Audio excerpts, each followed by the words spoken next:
Good evening, folks.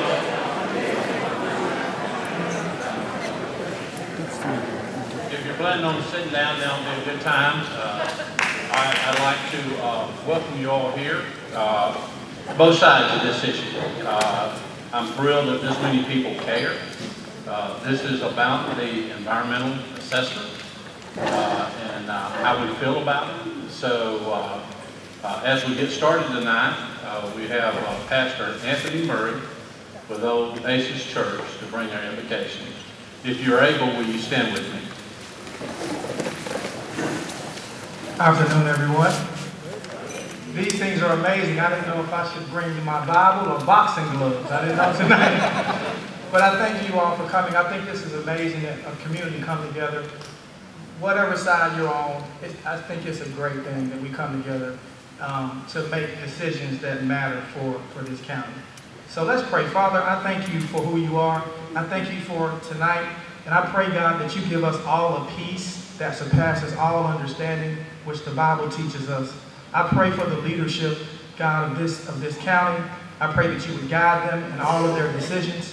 God, I pray for the citizens of this county, that you would guide us all in our decisions, God. And I pray that whatever happens, that you would give us unity, you would give us peace, you would give this county prosperity. We love you and we thank you and we put you first tonight. In Jesus' name, amen. Let's get ready for the Pledge of Allegiance, please. You ready? I pledge allegiance to the flag of the United States of America, for which it stands, one nation, under God, indivisible, with liberty and justice for all. God bless you. That's kind of good.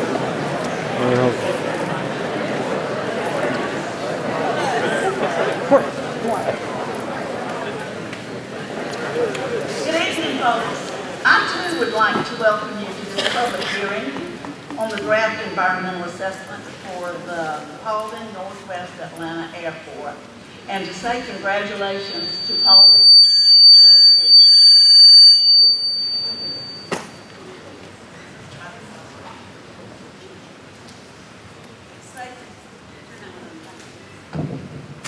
Congratulations to the folks of Paulding County for being able to get this kind of group together on a rainy Tuesday evening. What's happening here?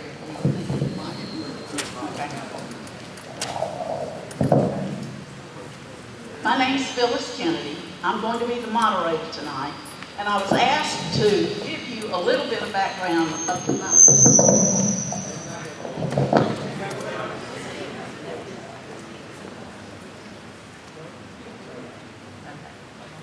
Is this one working? Okay. Yeah.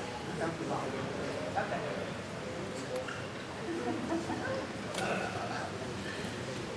So sorry for that inauspicious beginning. I was asked to tell you a little bit about my credentials. I'm here tonight with Sycamore Consulting. I was the Alabama Director of the Department of Industrial Relations, which is approximately the same as being the Commissioner of Labor in the state of Georgia. Served under Governor Bob Riley. I was also a member of the Alabama Certificate of Need Board, and I was the state director for the National Federation of Independent Business in Alabama for a number of years. Back in the 80s, I worked for Congressman Elliott Levitas, who was a Georgia congressman based in DeKalb County, when he was chairman of the Aviation Subcommittee, and when issues with Peachtree DeKalb Airport and Atlanta Airport were both huge issues on our agenda. This public hearing is being held to comply with the Council on Environmental Quality's regulations for implementing the procedural provisions of the National Environmental Policy Act. In particular, the regulations in Title 20, Code of Federal Regulations, Section 1506.6c.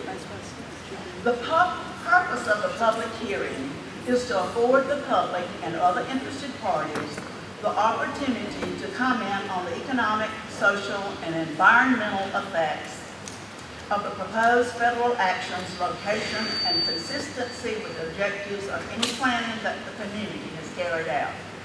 This is not a question and answer session, but it is your opportunity to make your concerns heard. There will be no responses tonight to your comments and questions in this hearing setting. The purpose here is to take your oral testimony about the draft environmental assessment. If you do not wish to speak at the hearing, but would still like to provide your comments orally, you may provide your comments to the court reporter who is located in the far corner of the building. Please note that the written comments will be accepted by the FAA through midnight on January 10th, 2016, when the official comment period will be closed. Comment forms were provided to you as you entered the building. If you wish to complete this form at home, the mailing address is on the comment. All of the oral comments heard here tonight and the written comments received prior to January 10th will be included in the official EA public record. The final environmental assessment will contain responses to all your comments from this evening's hearing. Now, let me review for you the process for tonight's proceedings. We're going to listen to each and every speaker. At this point, we have 71 signed up. The hearing will remain open until everyone who is registered to speak has had an opportunity to do so. In keeping with the hearing protocol, each speaker will be allotted up to 3 minutes. Let me emphasize that, only up to 3 minutes. That does not mean that you have to take the entire 3 minutes. The only exception to this will be that elected officials will be given up to 5 minutes, or in the event that another registered speaker has relinquished his or her time to you. A registered speaker may accept up to 3 other registered speakers' time for a maximum of 12 minutes. 12 minutes is the most that any speaker will have. To give your time to another, you must be registered and noted to the official at the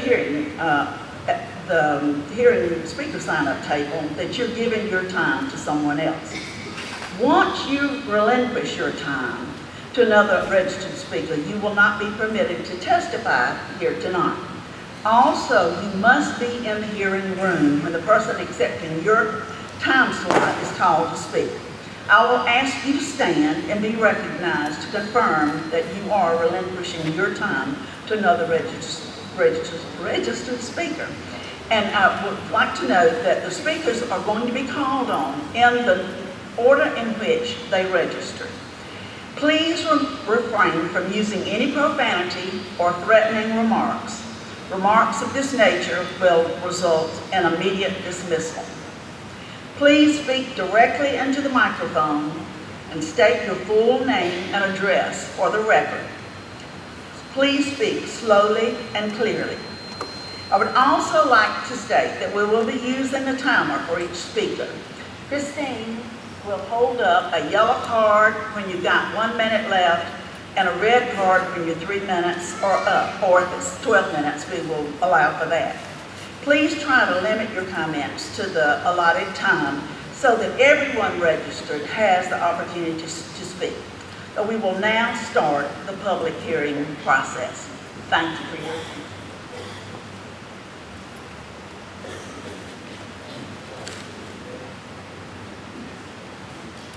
Our first speaker is Tom Blanton.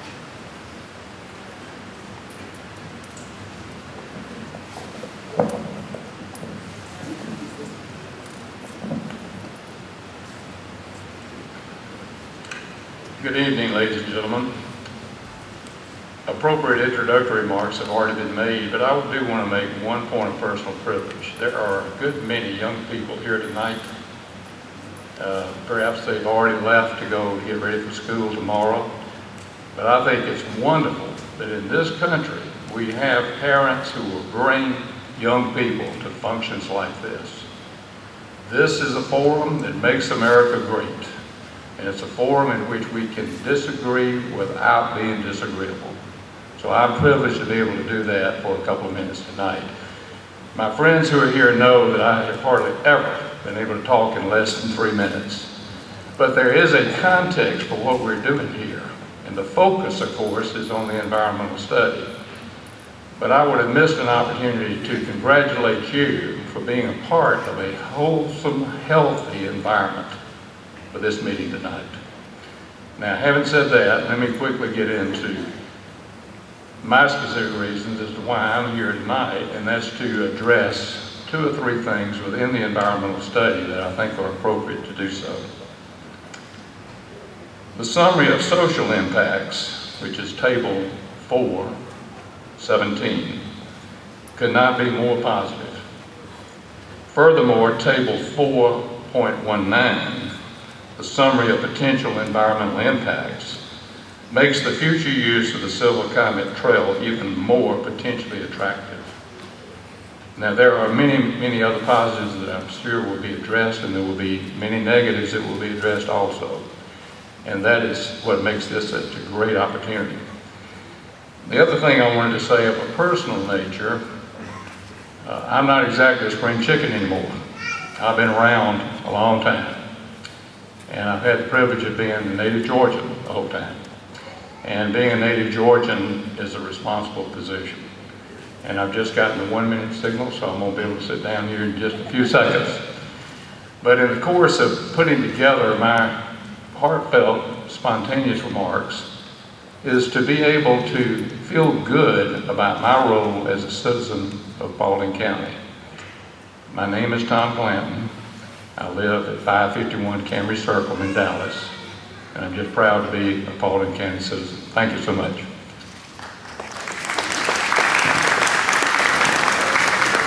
Next speaker is Kirsten Liberty, and then following that will be George Osip.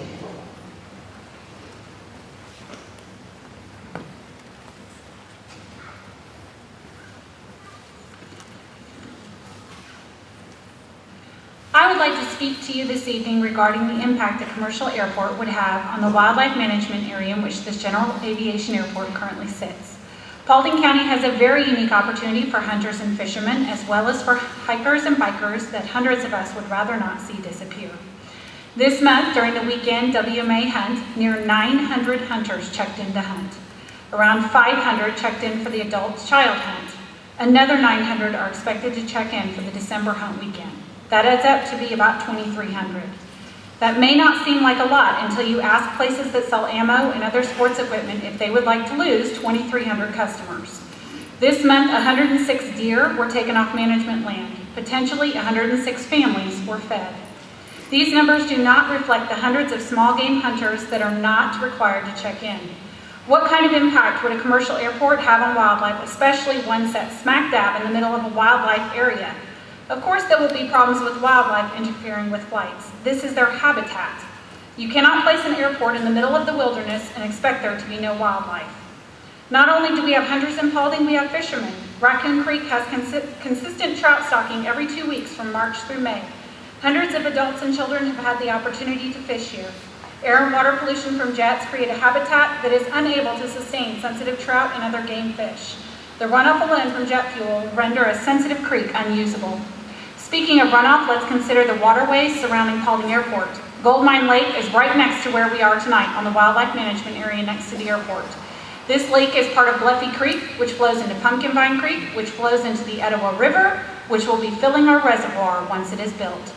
I am quite certain the federally protected species of wildlife that live in these waterways would not enjoy a mouth or lung full of polluted water, and I'm even more certain that I would not enjoy filling my body with airplane-related pollution from my drinking source. Goldmine Lake has already taken a hit from silt runoff from the construction of the airport.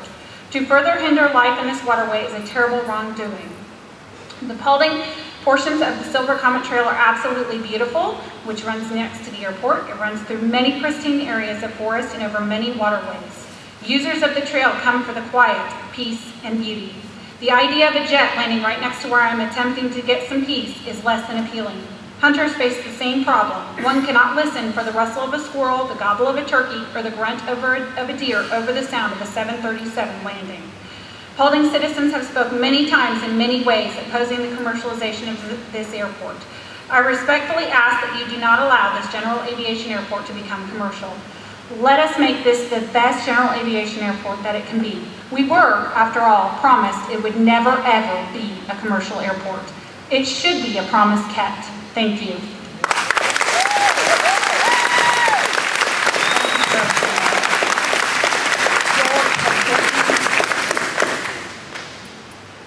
And then following George, our next speaker will be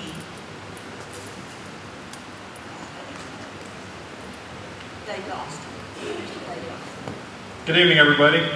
My name is George Hovsepian. I'm certainly not going to go 3 minutes and move the other 68 people that have to speak. I've been a program manager most of my career. I've dealt in contracts, other legal documents. I read through this environmental study, never having read one before. I thought it was a very thorough assessment. I thought it was very complete. Tom stole a little of my thunder. I actually had printed out a couple of pages on the same exact tables that he talked about, so I'm not going to go through those again. I just wanted to voice my support of the study, and I hope that Part 139 gets approved.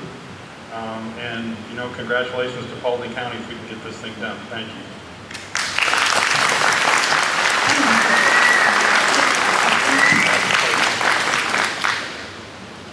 And after Commissioner Austin, the next speaker will be Cecilia.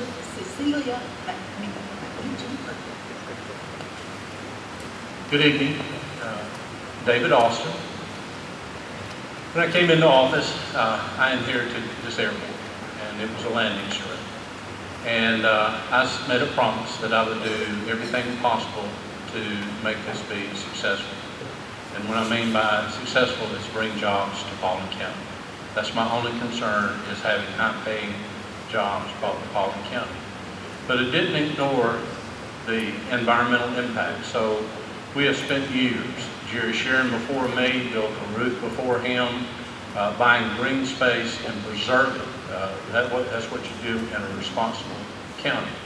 That's what we did here in Paulding County, with thousands of acres that people get to use for free. And we're trying to find better ways to get people out on that management land. But again, it can coexist with this airport. With a few flights that we have planned coming in, it can create jobs here. We're looking at a great county. We're looking at people that disagree, but in the end, I'm about bringing jobs to Paulding and reading and studying this environmental assessment, which is why we're here tonight, just to talk about EEA and nothing else. It was the most comprehensive document that I've ever read, and it included everything from A to Z, noise, environment. You can't argue with those kind of facts from the specialists that do this on a regular basis. So I'd like to say to you that I'm here to see this be successful in Paulding and do everything I can to bring more jobs. Thank you.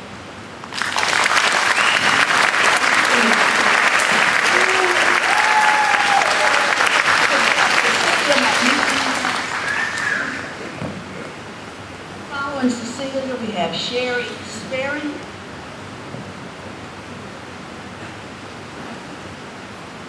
Good evening. My name is Cecilia McMecken. I've lived in Paulding County for 36 years, raised my wonderful children here.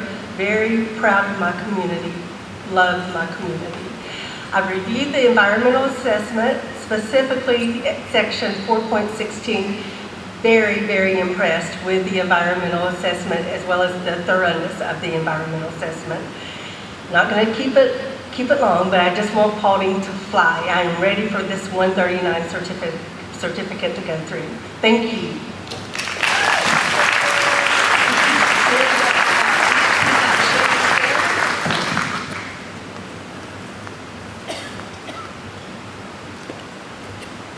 Following Sherry, we'll have Greta Levers. So if you'd like to come forward and be ready to go. My name is Sherry Spearin. I have read the EA from cover to ending and include all the appendices. And I am in agreement with the entire assessment. I joined the Marine Corps in 1975. I spent 29 years in the Marine Corps, and I was in aviation operations. And I have watched pilots do very amazing things, and I've seen them do very stupid things. And what I found out about the EA, the important finding of this, it keeps the airport in check. And when it comes to the environment, it's there to protect our environment and wildlife. It's not here to destroy it, as Ms. Kirsten Liberty had said. It does the opposite. The other day when I drove to the airport, I looked around and it was fall time. The leaves made it possible for me to look around, and it was amazing. This area is so beautiful.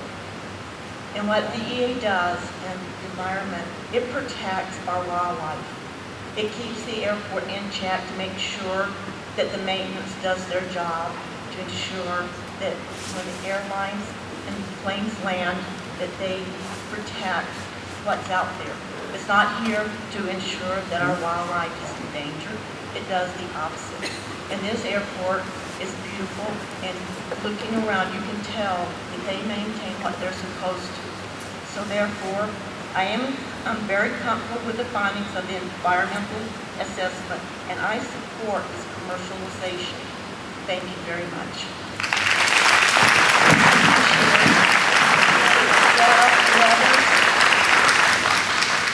And Greta also has had time donated from Keith Leathers with Keith Please Stand. Thank you.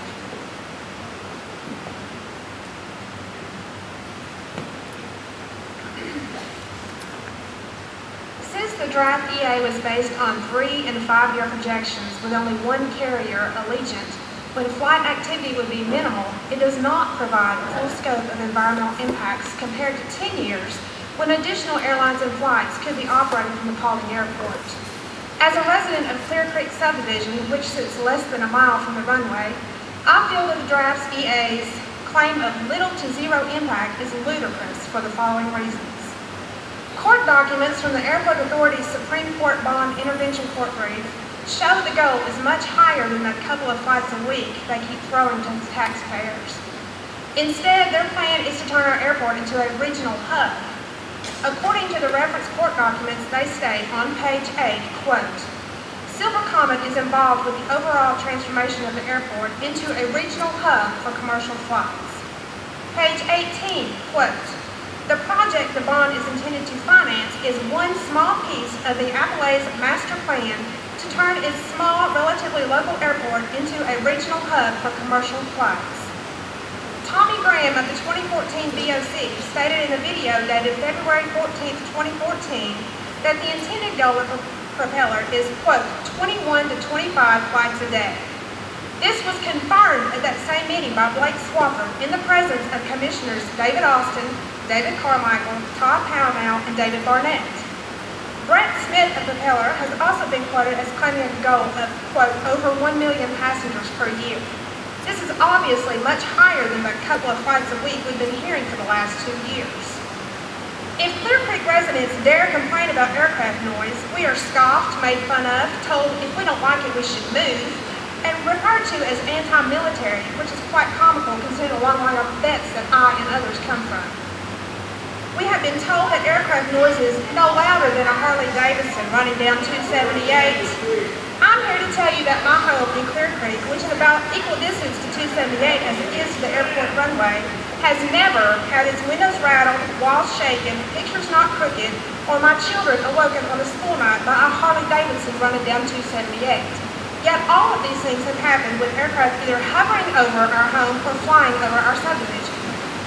The children who live in Clear Creek, Vista Lake, and Overlook subdivisions usually also attend school at Lillian C. Pool, which is right across the street from the airport. These children will never get a break from the noise and air pollution that comes from a commercial airport. The pre-K program at Pool Elementary is dedicated to special needs children. These are families who are referred to as collateral damage. How can the draft EA study of 3 to 5 years state this will have little to no impact on them? It is for these reasons that I believe the FAA should require a 10-year environmental planning forecast for our airport, like it does with other airports. Calvin Thompson, VOC chairman at the time, stood at a podium in 2004 and stated, quote, let me stress that the proposed airport would be a business and a private sector airstrip and not a commercial one. You know, there will be no airliners here, and believe you me, if there was going to be airliners, I would not be a part of this. Never, ever would I be a part of this. What happened to his promise? I'd like to close with a quote from Brett Smith at a Chamber of Commerce breakfast when this all first came about. He stated, quote, "The development side had to stand on its own because I don't know when commercial is going to come. It may come in a month, it may come in a year, it may never come. That's not what we're basing this on. Commercial service aspect is not the driver." So 2 years later, thankfully, commercial flights are still at Hartsfield-Jackson where they belong. And the majority of Paulding County feels it needs to stay that way. Thank you.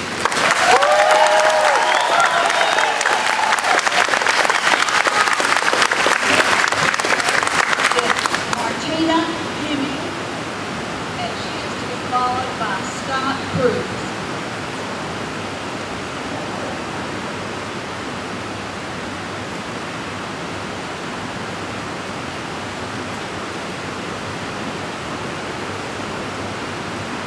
Good evening. My name is Martina Heming, and I'm a Paulding County resident. And when I first looked over the draft EA, my thoughts were, who set these parameters? Where's the rest of it? And why didn't they finish it? Now, back when the FAA was soliciting comments for a couple of 139 checklist items, I asked how they could expect people to comment when they don't even know who the valid airport sponsor was. But the process continued. Now we're asking for comments on a draft EA when we still don't even know if the 139 application was even legally submitted. I asked for an evaluation of the financial stability of Propeller Investments and the Airport Authority. Where is the rest of the assessment? A 5-year assessment and a couple of flights a week? Come on. I've seen the plans for the terminal expansion modules and the industrial parks. This assessment has to be extended to cover the expansion plans. Now, this Paulding County Board of Commissioners does not support the Part 139. Paulding County voters have repeatedly voted against it to the point where we have chipped away at a significant portion of people who think that they can keep one hand over our mouths and the other one in our pockets. No more. The voters have made it clear we do not need or want a 139 in Paulding. There is no adequate assessment of Allegiant's competition in the area, or even justification for spending millions and millions of dollars for Allegiant's couple of flights a week to Florida from KQJ, when the alternatives have not even been assessed. It's less expensive to fly to Delta Economy, Frontier Coach, or Spirit Airlines to Orlando from Hartsfield than to fly Allegiant out of KQJ. A family can save hundreds of dollars by driving 7 hours to Orlando on a $40 tank of gas and not have to rent a car when they get there. Now, with this draft EA, it looks like the Michael Baker Group just took their old work, rearranged furniture, threw a slipcover over the old sofa, and added some decorative tchotchkes. They've even given themselves permission to operate under the old FAA rules, pretty much under the old 1051E CADEX, which is what got the lawsuit started in the first place. Through open records requests, I've seen a lot of documents from back when the 139 was secretly being pushed through. It was rush, rush, rush to hurry this through with the absolute minimum of safety. Involve the public? Don't bother. No air traffic control tower? No problem. Rent a guy in a van to bring in the large commercial passenger jets. Safety fencing? At one point, Mr. Swafford was hoping to use a 6-foot wildlife fence in the middle of a WMA to save money. Environmental assessment? Huh, use the old one from General Aviation. There has been a manic rush to provide the absolute minimum standards or skip them entirely, and this has evidently carried over into the draft EA. This is not a draft EA, it's a rubber stamp. And it's well past time to put a halt on the 139 and keep our airport general aviation as we were promised. Thank you.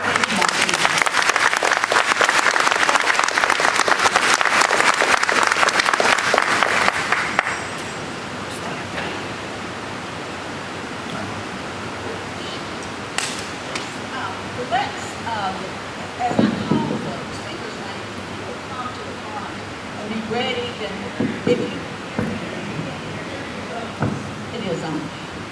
as I call the speakers' names, if you would come to the front and be ready when the last speaker finishes, then you can come to the podium so that we can move this along. That's good with everybody. Scott Cruz, followed by Herbert Haynes, the next two speakers, and then William Stevens. And after William Stevens, Ray or Roy Sparks. You'd all come forward. Good evening, ladies and gentlemen. My name is Scott Cruz. I'm a resident of Paulding. I live at 4322 Willow Street Road, about 3 minutes from here. I read the environmental impact study, read over it. I'm very satisfied with the results that I see there. I am a supporter of the commercialization of the airport. I have high hopes that we get some significant benefit. I know it's a divisive issue. I feel like we can agree to disagree and still be civil to one another. There are other issues that face the county other than just the airport, although at the moment that seems like the only thing anybody's even really interested in. I am happy to be here this evening. I haven't been able to attend many meetings up to this point, but I'm going to be a little more involved after this evening, and I'm again happy to have the opportunity to speak this evening. Thank you so much.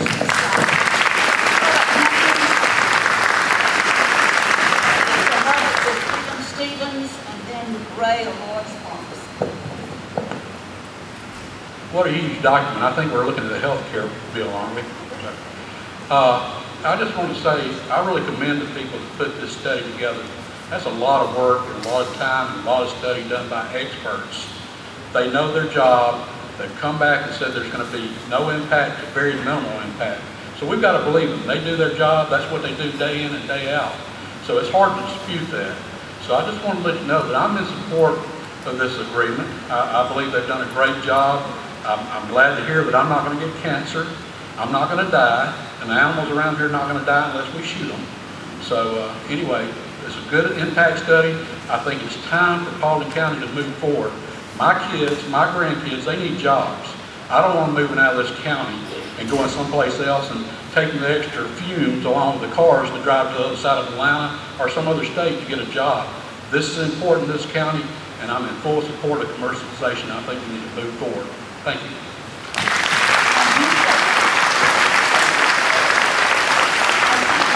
After Mr. Sparks, we will have Kenneth Coggins. Hello, my name is Bill Stevens. I'm living at 64 Evans Mill Court here in Dallas. My wife and myself moved here from England, and you're going to say, where's your English accent? A Georgia boy originally, and you don't lose your accent when you come from Georgia. But we moved here in 1995. I've been a professional refrigeration and air conditioning technician both in Europe and here, and I've seen the importance of having a good commercial airport and getting goods and personnel to businesses. We're here tonight because of the past and present leaders with vision desiring to help Paulding County grow. We need to bring industry to our county to provide jobs for folks that will supplement our service sector.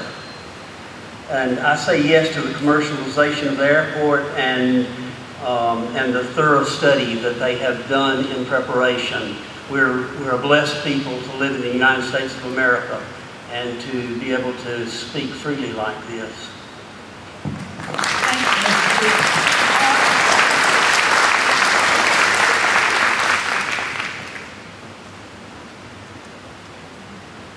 Good evening. Let's do have a few smiles out there. I'm Roy Sparks. I live on Driscoll Drive in Winston, Georgia. I'm told by some I'm the man from Douglas County. I opened a business here in 1985. In Hiram, Georgia, we had one red light. Today, I own multiple residential properties and industrial properties in this county. I am very concerned about the detrimental effects a commercial airport will have on property values. But most of all the detrimental effects to the quality of life, the dangerous effects to those that live, and the children that go to schools near the airport. The thought of a catastrophe at Ragsdale Elementary, where I have a grandson, or Poole Elementary, chills me to the inner being. Let's get to the facts that we cannot ignore tonight. Number one, the environmental assessment completed is based on 2 flights per week. Number two, if Paulding County receives a 139 certification, there is not a limit on the flights that can come and go from Silver Comet Field. Number three, with an unlimited 139 certification, to complete an environmental assessment using 2 flights a week, to me makes a mockery out of the process. And the assessment is not worth the paper it's written on. And let's not forget tonight the sadness and sorrow that's came from this place already. The building you're sitting in tonight, when it was originally erected, they had part of the skeleton structure up and it collapsed. Tonight, 2 children in Georgia do not have a dad. He died from the injuries he received when this building collapsed. Thank you.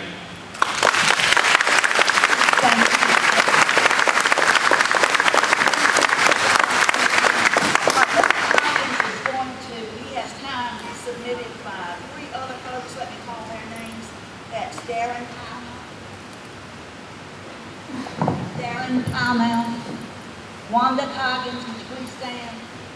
And Gerald Maddox. Okay, so do we have Darren? Are you Darren? Is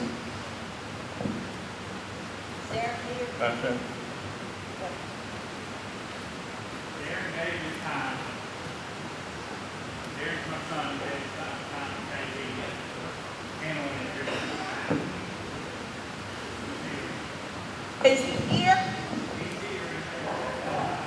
Okay, well, would you get him in so we know whether or not his time is available to Mr. Coggins? He has to be in the room for his time to be available. That's the rule. But if you will see if you can find him, then Christine, proceed with time on this, and we'll see if we can go through it, Mr. Coggins. Thank you. Can I- Excuse me 1 second. Francis, Joseph is after Mr. Coggins. K.V. Coggins, I live in Dallas, Georgia. As I speak tonight, you're going to hear me make reference many times, probably, about this full-page ad that was run in the Paulding newspaper. I'm sure most of you are familiar with it. It was put out by the business leaders of this county, along with the Chamber of Commerce. I want to take a few moments tonight to talk with you about some of the items in the environmental assessment that appear to me that receive little or no attention. It is called Paulding Forest and Sheffield Wildlife Management Area. In November of 2006, the citizens of this county voted to approve a $15 million bond issue to help buy 6,909 acres of pristine forest land for the purpose of future recreation use such as hunting, fishing, hiking, bicycle riding, camping, etc. The federal government, the state of Georgia, and private donations along with other federal agencies committed to the balance of the $45 million purchase. This is our land. We were told it could not be sold or developed, and it would always remain as green space and is managed by the state of Georgia. There is another 3,000 acres adjacent to this property, and it is owned by the state of Georgia and is a wildlife management area. The part of this land that the citizens of this county bought lies across the street from this airport and should have received major consideration in this environmental assessment. As I stand here tonight, the Paulding County Airport Authority has already begun killing the wildlife that may interfere with the operation of a commercial passenger airport. Most folks moved to Paulding County away from the hustle and the bustle of the city of Atlanta, Riverdale, College Park, East Point, etc. When despite the world's biggest airport and all the jobs that surround the airport, it has the highest millage rates and taxes at most places in the state of Georgia, with some being as much as 22 mills higher than most of Paulding County. To put that into perspective, that is 22 mills is more than what any Paulding County property owner pays to the Paulding County School District, including the $125 million school bond that was passed. The citizens of Paulding County did not want any kind of airport, much less a commercial passenger airport with Airbus A319s and A320 type flying capable of handling 150 plus passengers, flying at low altitudes over Hiram and Yorkville and all points in between. We were promised by the Board of Commissioners, business leaders of this community, including the Chamber of Commerce, the Industrial Building Authority, and the Airport Authority, that there would never be commercial passenger service. These people have not kept their promise. A man's word should be his bond. Looking back over the past few years, I was amazed at what had transpired in such a short period of time. A secret deal where promises were made from the elected and appointed officials and the business community was broken. A secret deal that was kept hidden from the public and the post commissioner that represents the citizens in Post 2 for almost a year after the contract was signed. Full-page ads, going back to that, by the Chamber of Commerce, the business community, supporting the covert and deceit in the negotiations and misrepresentation, the actual impact that a commercial airport has on a community. Lawsuits, one of which resulted in this meeting tonight. A lot of people think there was some previous lawsuit. If it wasn't for the lawsuit, you wouldn't be here tonight. It would have been crammed down your throat. And some which has been resolved, and some which are still pending, and some which were just recently filed. Just last week by the Board of Commissioners, and almost a certainty of more to come. The people of Paulding County spoke during the elections in May of 2014, and that has changed the makeup of the Board of Commissioners for at least the next 3 years, and possibly even longer. The election this past November will change the makeup of the IBA and the Airport Authority for at least the next few years, and any new appointees for these authorities will certainly get the scrutiny of the majority of the commissioners who are opposed to commercial passenger service. The environmental assessment draft, in my opinion, lacks a lot of clarity and no protection for the citizens of Paulding County, and did not address the many issues of this airport. Of particular interest, it did not address Resolution 1501 that was passed by the Board of Commissioners on January of 15. Over 10 months and the FAA has not resolved this issue. The Part 139 application should have already been withdrawn and environmental assessment terminated, per the resolution passed by the Board of Commissioners. The most ironic part of the entire EA is it is based on 2 to 4 flights per week. 2 flights per week. Does anybody really believe that? 2 flights per week will generate thousands of jobs and economic impact of hundreds of millions of dollars. Was the court brief to the Supreme Court of the state of Georgia ever mentioned during the environmental assessment? I doubt it. The following is a portion of the court brief filed by the attorneys representing Paulding County and the Paulding County Airport Authority, and you heard Greta say it a while ago. Page 8. Silver County is involved with the overall transformation of the airport into a regional hub commercial for flights. Page 18. The project that the bond is intended to finance is one small piece of the Appealee's master plan to turn its small, relatively local airport into a regional hub for commercial flights. That's what we're dealing with.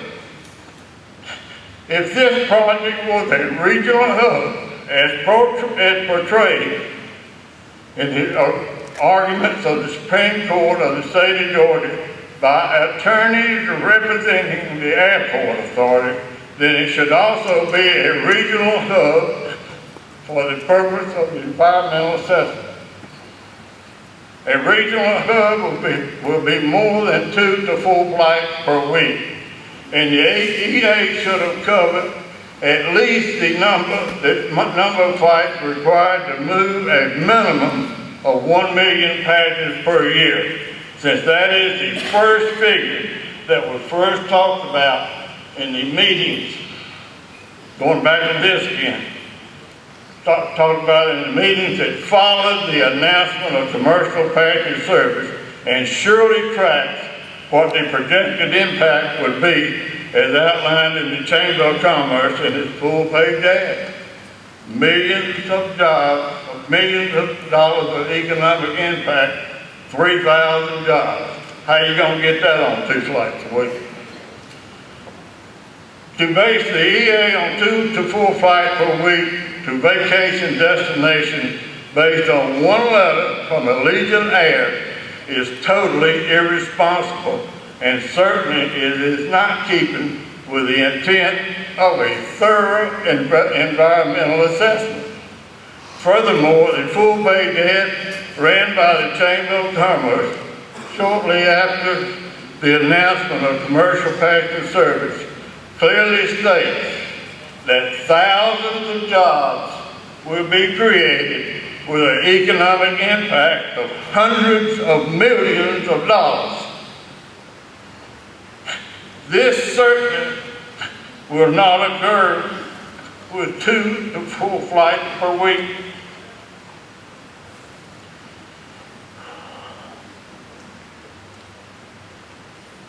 Keeping in mind that the CEO of the Chamber of Commerce, Carolyn Wright, was involved in the negotiations of the commercialization of the airport, and the aforementioned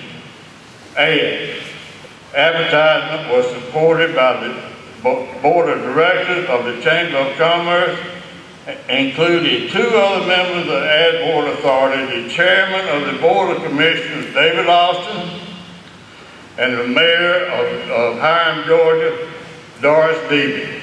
I question whether the assessment was based on true facts.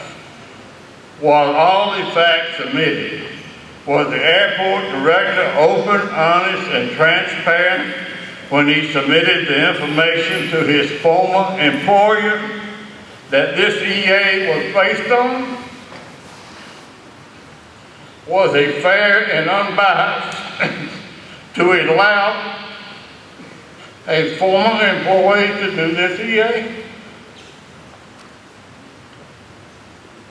It appears to me that the Airport Authority and the FAA was asking the former employee to validate a previous environmental assessment. 9 minutes or 12.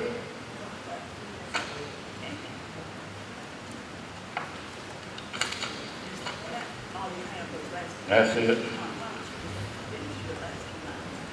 Today, let's see where I left off.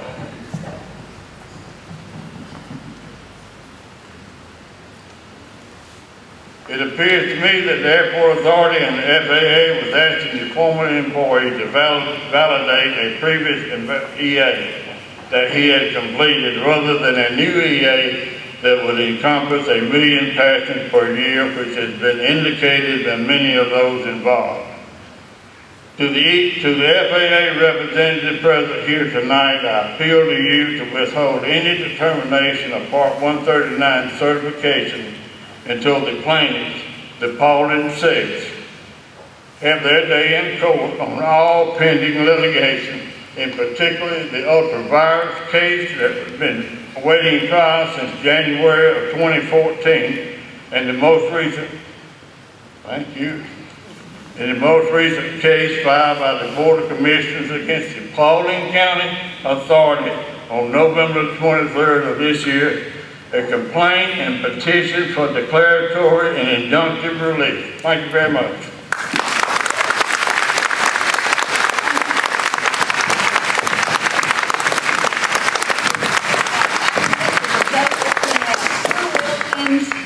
Jeff Raines and Bob Ford. If you folks would come forward, I appreciate it.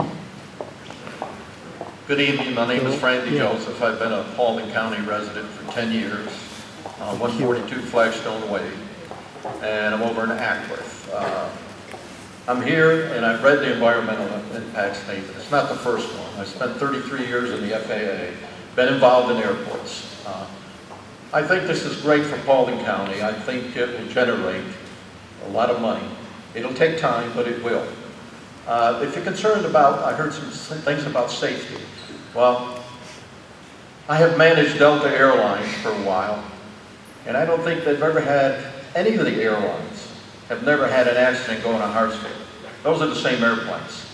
And the basic airplane, that the Airbus, has what they call stage 3 quietness. I've been flying in here with a Gulfstream 2, which you can't fly after December 15th. That airplane is much, much louder than this Airbus will ever be. And the other thing, you talk about noise abatement, you can always create a noise abatement takeoff. And it's very quiet. So I think the assessment is very good. It's based on the criteria that they gave the FAA. And these are very sharp people. They're not dumb people. So I think the assessment is valid. And I think that Paulding County should have an airplane. Thank you.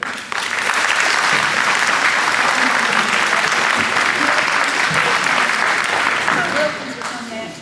And then the next speaker, whose name I have not called out, is Julie Parr.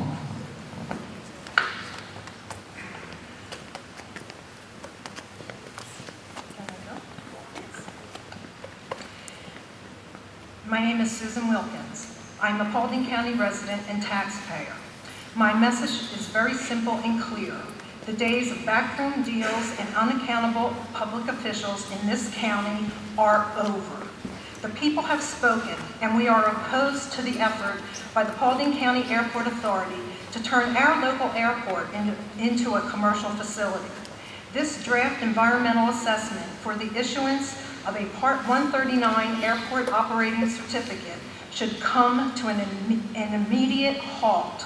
The application for that certificate was invalidly applied for and validly withdrawn.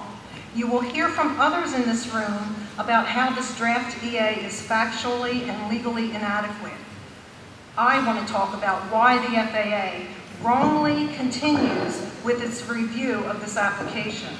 I do not know why we are in this unnecessary rush to complete the application before the county gets a court ruling on whether the Part 139 application was properly submitted or withdrawn. Going forward is wrong, and given the environmental consequences, we have to ask, what's the hurry? In 2014, the bright light of the county election put a spotlight on the secretive dealings between the Airport Authority and a New York hedge fund called Propeller Investments. The voters saw the problem. They spoke clearly and decisively. They voted out commissioners who supported commercialization and elected new commissioners opposed to the proposal. After that election, the first action of the Board of Commissioners in 2015 was to withdraw the application for the Part 139 certificate and ask that the FAA review process be terminated. That was Resolution 15-01 adopted on January 13, 2015. For months, we thought either the FAA did not know about the BOC resolution or did not care, because this application process just kept on proceeding. Then finally, the FAA asked the county to explain the legal effect of Resolution 1501 on the Part 139 application. In response, the county sent the FAA its legal opinion, telling the FAA that there is no legally effective pending application because the county was authorized to withdraw it. We also now know that the filing of the application had never been properly authorized in the first place. In issuing this opinion, the county made several key points, including the following. 1. When the application for a Part 139 certificate was filed, the airport was operated and maintained by Paulding County through its airport department. Thus, the county, which still owns part of the airport property, was the only party with the legal ability to authorize submission of the Part 139 application to the FAA. Number 2, I have, that was 6 minutes? I have 6 minutes. Who signed up and yielded their time to me? It was Jeff Raines, yes. Well, I'm sorry, no, thank you.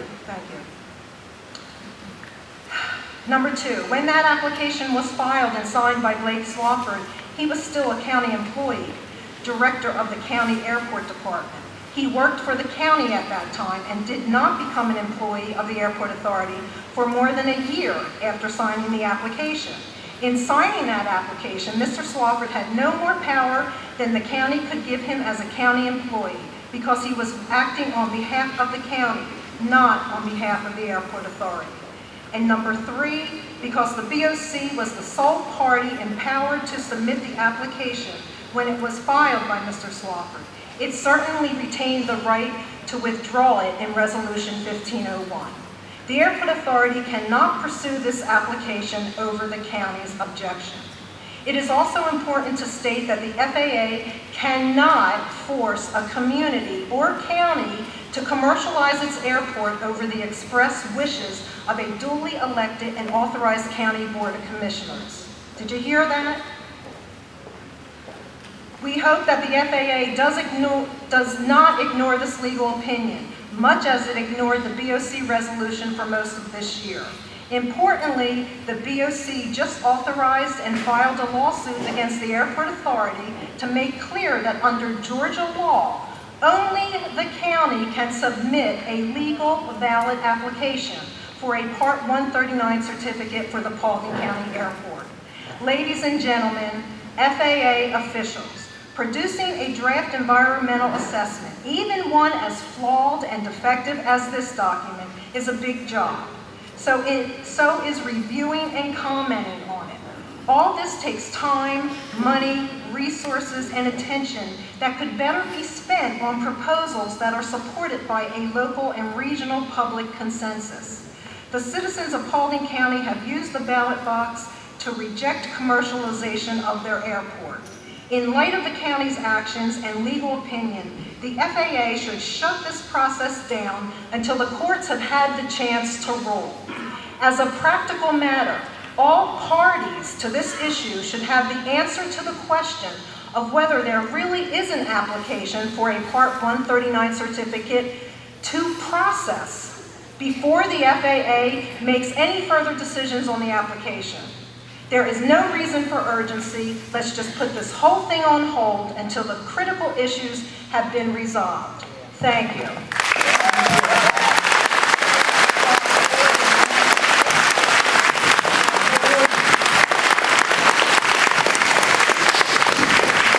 Board is followed by Julie Parham and Mary Board.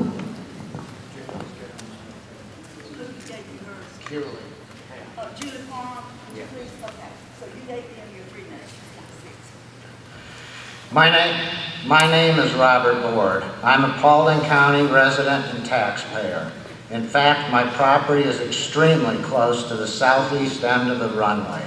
Thank you for this opportunity to present my views on a critical defect in the draft environmental assessment that is the subject of tonight's hearing. The draft EA was prepared for the proposed commercialization of our county airport. As I understand it, one of the main purposes of this EA is to identify the purposes and needs of the proposed action and to see whether any prudent alternatives exist that would not involve such environmental harm. I don't see where any of this has been done in the EA. In fact, there is zero need for a commercial airport in Paulding County, and a very reasonable and prudent alternative exists to accommodate the only airline that expressed a stated interest for service. It can go to the largest airport in the world, Hartsfield-Jackson International. Please take your noise, your pollution away from here, from our beautiful surroundings. We will take our current way of life, our pristine forests and abundant wildlife just as they are today. I don't see where the Michael Baker Group has paid any attention to purpose and need. In the guidance, the FAA states that the purpose and need for a project must be clearly identified. So what does the draft EA say on this critical point? On page 1 through 4, it says, and I quote, "The need or the problem facing Paulding Airport is trying to determine how to serve the existing and future needs of the flying public in Northwest Georgia." The draft EA then describes how low-cost carriers such as Allegiant have moved into communities with little or no service. And this is partially correct. Allegiant serves Minot, North Dakota, St. Cloud, Minnesota, Plattsburgh, New York, and many other communities with little or no air service. But Atlanta is not a place where there is little or no air service. Really, what's the need for a commercial airline service at a general aviation that's only 40 miles from the busiest, most successful airport in the world? The draft EA is silent on this issue. But that's because there is no need for service at another airport.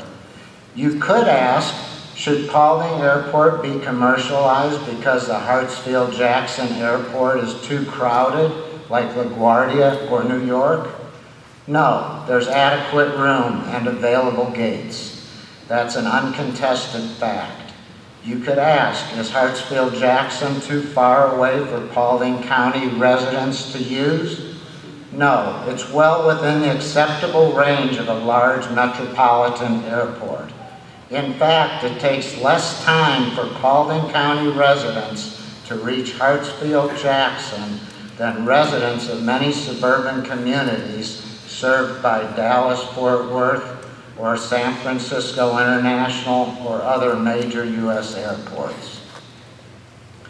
And the draft EA notes that right now, many county residents travel outside the county every day for their jobs.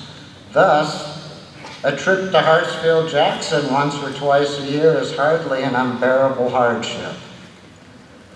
The purpose and need analysis for this draft EA is also compromised because there's no discussion of Allegiant's history of service to small communities. The draft EA does not tell you that in about 30% of the time, Allegiant's service to small communities has terminated shortly after it begins. Allegiant has abandoned service in almost 40 markets after serving them only briefly. This is hardly a basis for commercializing an airport. We already have one of the largest, most successful and efficient airports in the entire world. You can get flights to nearly 370 domestic and international destinations. Hartsfield has low-fare service provided by Spirit, Frontier, and Southwest Airlines, and there's room for Allegiant. But you would never know that from the facts from this draft EA. The reality is that there is no good reason to bring commercial airplanes to Paulding County, other than the desire of a Wall Street group to use our airport to make money for themselves. That's not a good reason to go forward. We know the history of how we all got to this point. We remember the promises before this airport was built that it would never have commercial operations. We believe that if not for our lawsuit against the FAA in November of 2013, the FAA long ago would have completed a quick, slick, and cursory review of the steps needed to make the airport compatible with commercial flights. I got 2 sentences. And perhaps the application for a 139 commercial certificate would have gotten similar superficial review. But that's not going to happen on our watch. There simply is no reason to commercialize the Paulding Airport. The absence of any persuasive case in the draft EA shows what a fool's errand this proposal really is. Thank you very much.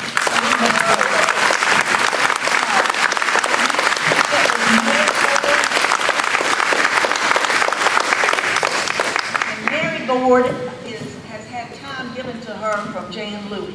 All right, is that? Hi, good evening. Thank you for the opportunity to speak at this very important meeting. My name is Mary Ford. I am a Paulding County resident and taxpayer. Like many others, I am opposed to having our county airport become a commercial facility. And I believe that the environmental analysis prepared for this misguided notion is so flawed as to be beyond redemption. I hope that you will halt this process and wait for the courts to rule on whether there's a legal application pending before the FAA. But if you think there's a compelling reason to proceed, you've got to start all over again because there are so many defects in this document that must be fixed. The flaw that I want to address is the shocking absence of any real consideration of alternatives in this draft EA. The law requires the FAA to consider the possible environmental impacts of the proposed action and reasonable alternatives to the proposed action. Here, there are only 2 alternatives presented: a completely inadequate study of the so-called no-action alternative and a summary of the proposed action. No other alternatives are presented, discussed, or examined.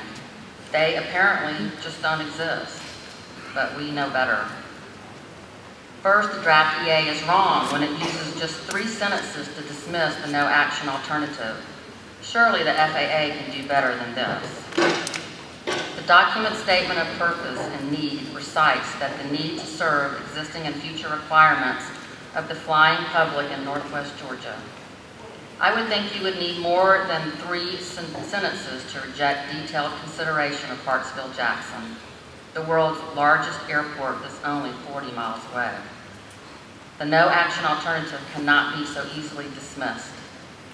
Alternatively, you could consider Hartsfield-Jackson not only as the no-action alternative, but also as an active alternative to the commercialization of the Paulding Airport, because it could serve the purpose and need identified by the FAA. But again, the document has no discussion on whether Hartsfield is or can be a reasonable alternative to commercial flights at Paulding Airport. But there's another really mind-blowing defect here, and that involves the complete absence of any analysis of other airports in the region. In 2011, the FAA and Georgia Department of Transportation spent over $1 million on what was called the Atlanta Metropolitan Aviation Capacity Study. This study looked at 29 sites as a possible second site for commercial service in the greater Atlanta area. The study, including Paulding, included Paulding and other general aviation airports. In fact, the study went so far as to look at the use of existing commercial airports in Macon and Athens. But judging by the draft EA we are discussing tonight, that study never happened because there is no discussion of it in the chapter on alternatives. And it gets even worse because according to the FAA and Georgia DOT, there were two important conclusions from that report we need to identify. First, none of the airports studied was suitable to serve as a second regional airport. None. And second, of all the general aviation airports studied, our Paulding County Airport performed more poorly than most in overall analysis. I don't think that you can ignore these findings. I think that the law requires the FAA to at least go back and revisit that metropolitan aviation capacity study. It needs to tell us why the conclusions reached there are no longer valid. To be sure, Michael Baker and the Airport Authority will push back. They are likely to say there is no need to study other airports in the region as alternatives because in light of the Airport Authority's contract with Propeller, they are only interested in Paulding County. But it's clear that the FAA must consider alternatives, even those that are beyond the capacity of the sponsor to achieve. When the FAA issued an environmental impact statement on proposed improvements to the Chicago O'Hare Airport, one of the alternatives considered was making those improvements not in Chicago, but in the St. Louis airport instead. The same results should apply here. Don't put blinders on. If the FAA needs to proceed in the absence of support from the people and government of Paulding County, it should give a hard look at the reasonable alternatives, all of them. Thank you.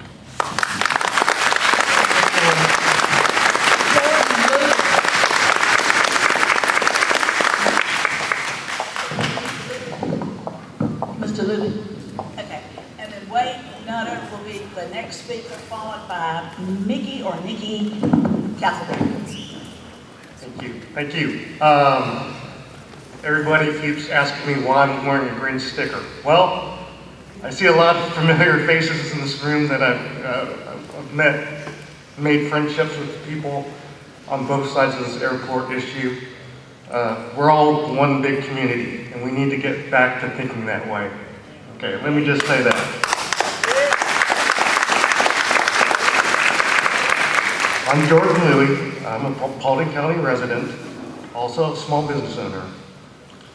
I'd like to talk about how this draft EA review of impacts is unrealistic. It is not a fair or balanced report of all the impacts. It ignores combined effects, and it paints an unrealistic picture of what will really happen if our airport is granted the 139. Our airport authority believes that Part 139 will be the magical economic engine that will transform Paulding into a rich, bustling metropolis. It tells us that commercial flights, along with development of an aerospace technology park and other projects, will provide jobs, taxes, and benefits to our community for generations to come. Even though the draft EA predicts industrial growth, there's no mention at all of any of these other projects of the aerospace park, much less any assessment of the impacts of these additional projects. If commercial flights do produce an economic bonanza, as some people wish to think, there will be many additional costs and impacts to consider. More people, more cars, more traffic, more hotels, more schools, more crime, more law enforcement, and which means less of the Paulding County we love and choose to live in. The draft EA presents possible benefits without addressing costs. It predicts economic growth without any negative consequences. It ignores any impacts beyond our airport and dismisses any adverse effects. It tells of a potential good, but also it ignores the bad and the ugly. There's a lot of information That's not mentioned in the draft EA. If the document claims there will be benefits, it needs to examine both sides of the coin. You can't have benefits without costs. The public needs to know potential adverse consequences as well. We deserve to know the whole truth. Only an unbiased analysis can provide a basis for intelligent decision making. So far, this document does not come close to doing the job it's designed to do. Thank you.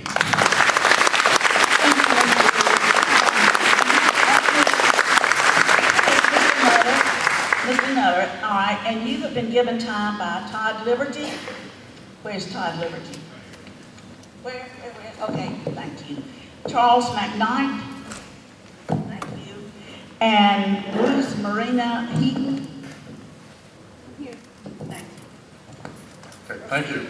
Good evening. My name is Wade Nutter. I live in Athens, and I'm a retired professor of forestry and hydrology and soils at the University of Georgia School of Forest Resources and Natural Resources.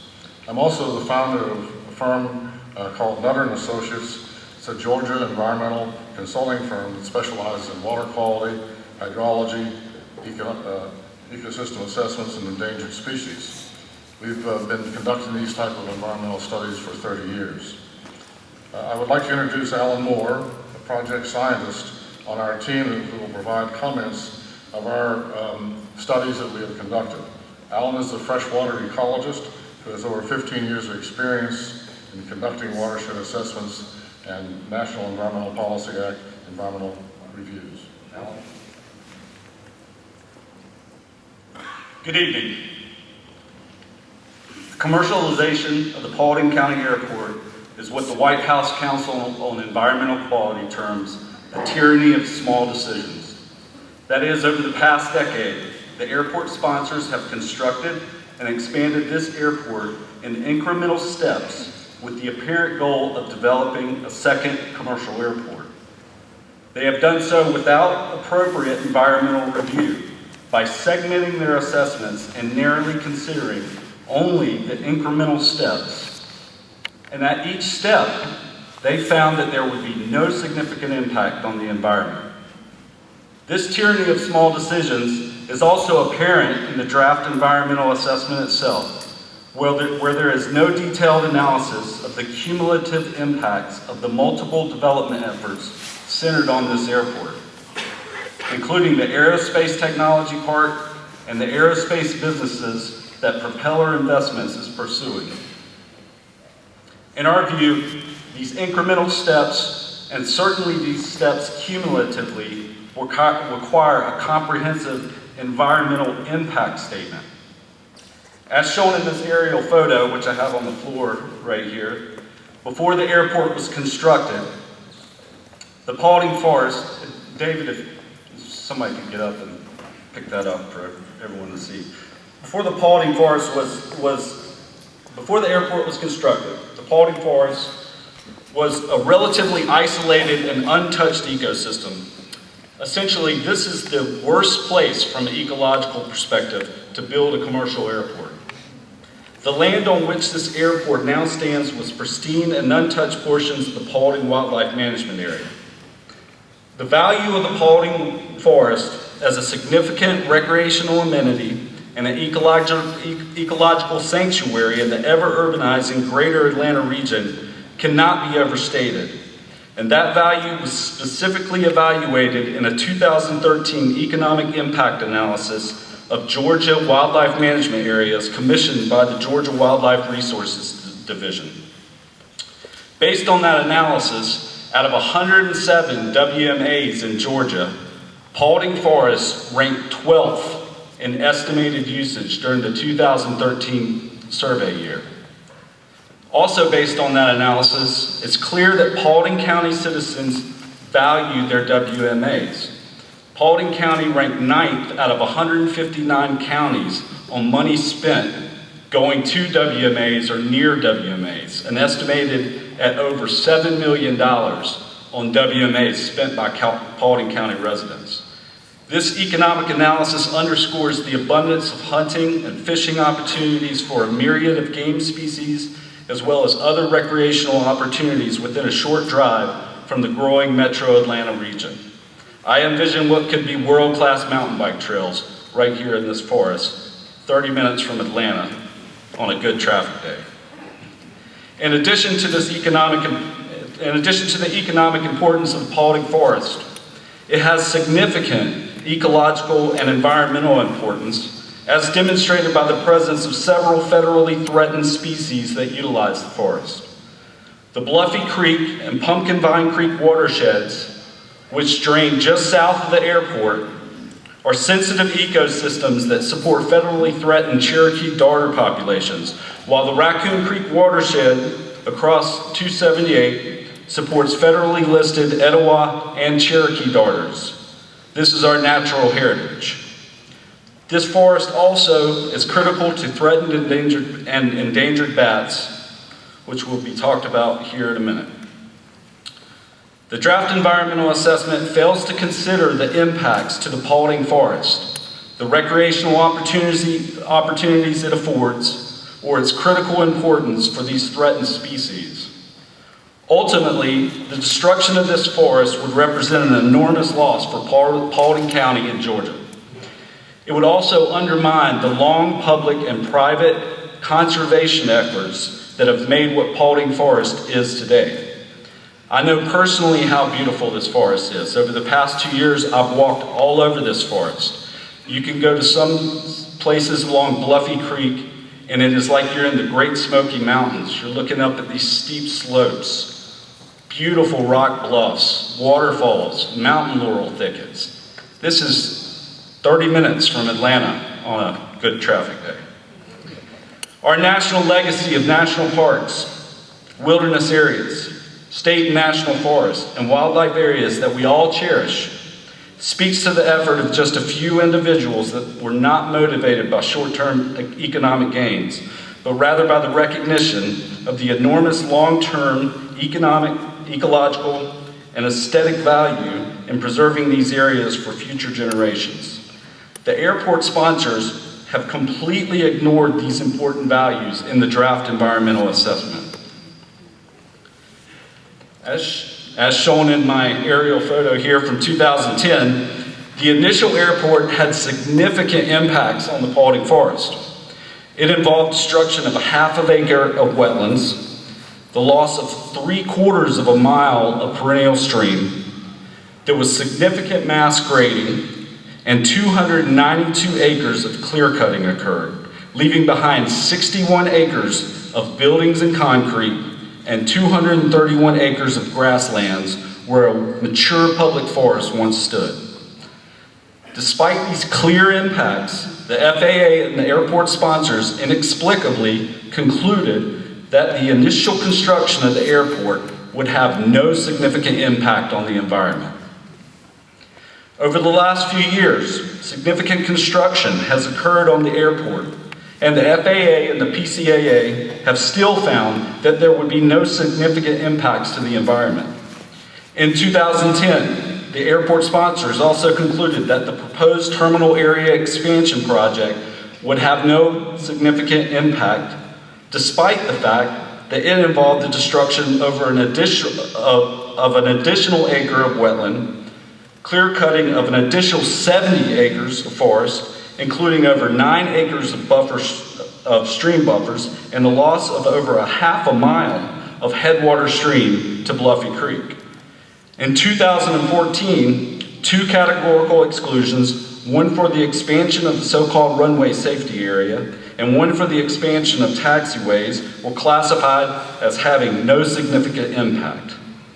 Additionally, projects associated with the Aerospace Technology Park, which include clear cutting of 150 additional acres, were separately found to have no significant impact. As shown in this 2013 aerial photography, this cannot be the case. Now the FAA and the airport sponsors again conclude that yet another incremental step, initiation of commercial service and the associated airport construction activities, will have no significant impact on the environment.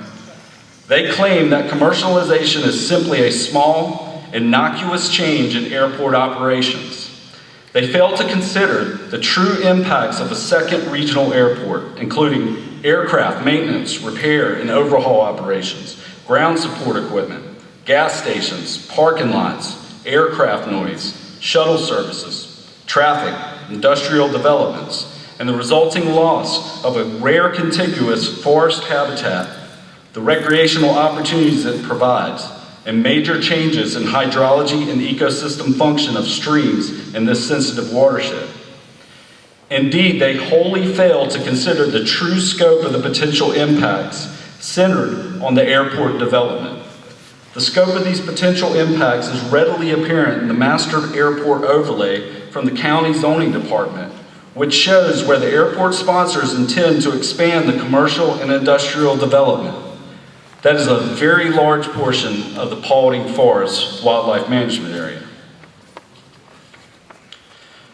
Based on our experience conducting NEPA reviews, the past NEPA assessments, and without question, the draft EA are woefully inadequate. By piecemealing the environmental review, the airport sponsors attempt to convince the public and the resource agencies that converting a unique and pristine forest into a commercial and industrial hub will have no significant impact on the environment. Also, by piecemealing these projects to the FAA and other agencies, they attempt to evade proper environmental review. They seek sequential, narrowly scoped findings of no significant impact, one on top of another on top of another. This tyranny of small decisions must stop. Despite the sponsors' representations, creating a commercial airport in the middle of the Paulding Forest is no small decision. The FAA and the PCAA must conduct a comprehensive environmental impact statement and fully consider all past, present, and future actions. Thank you.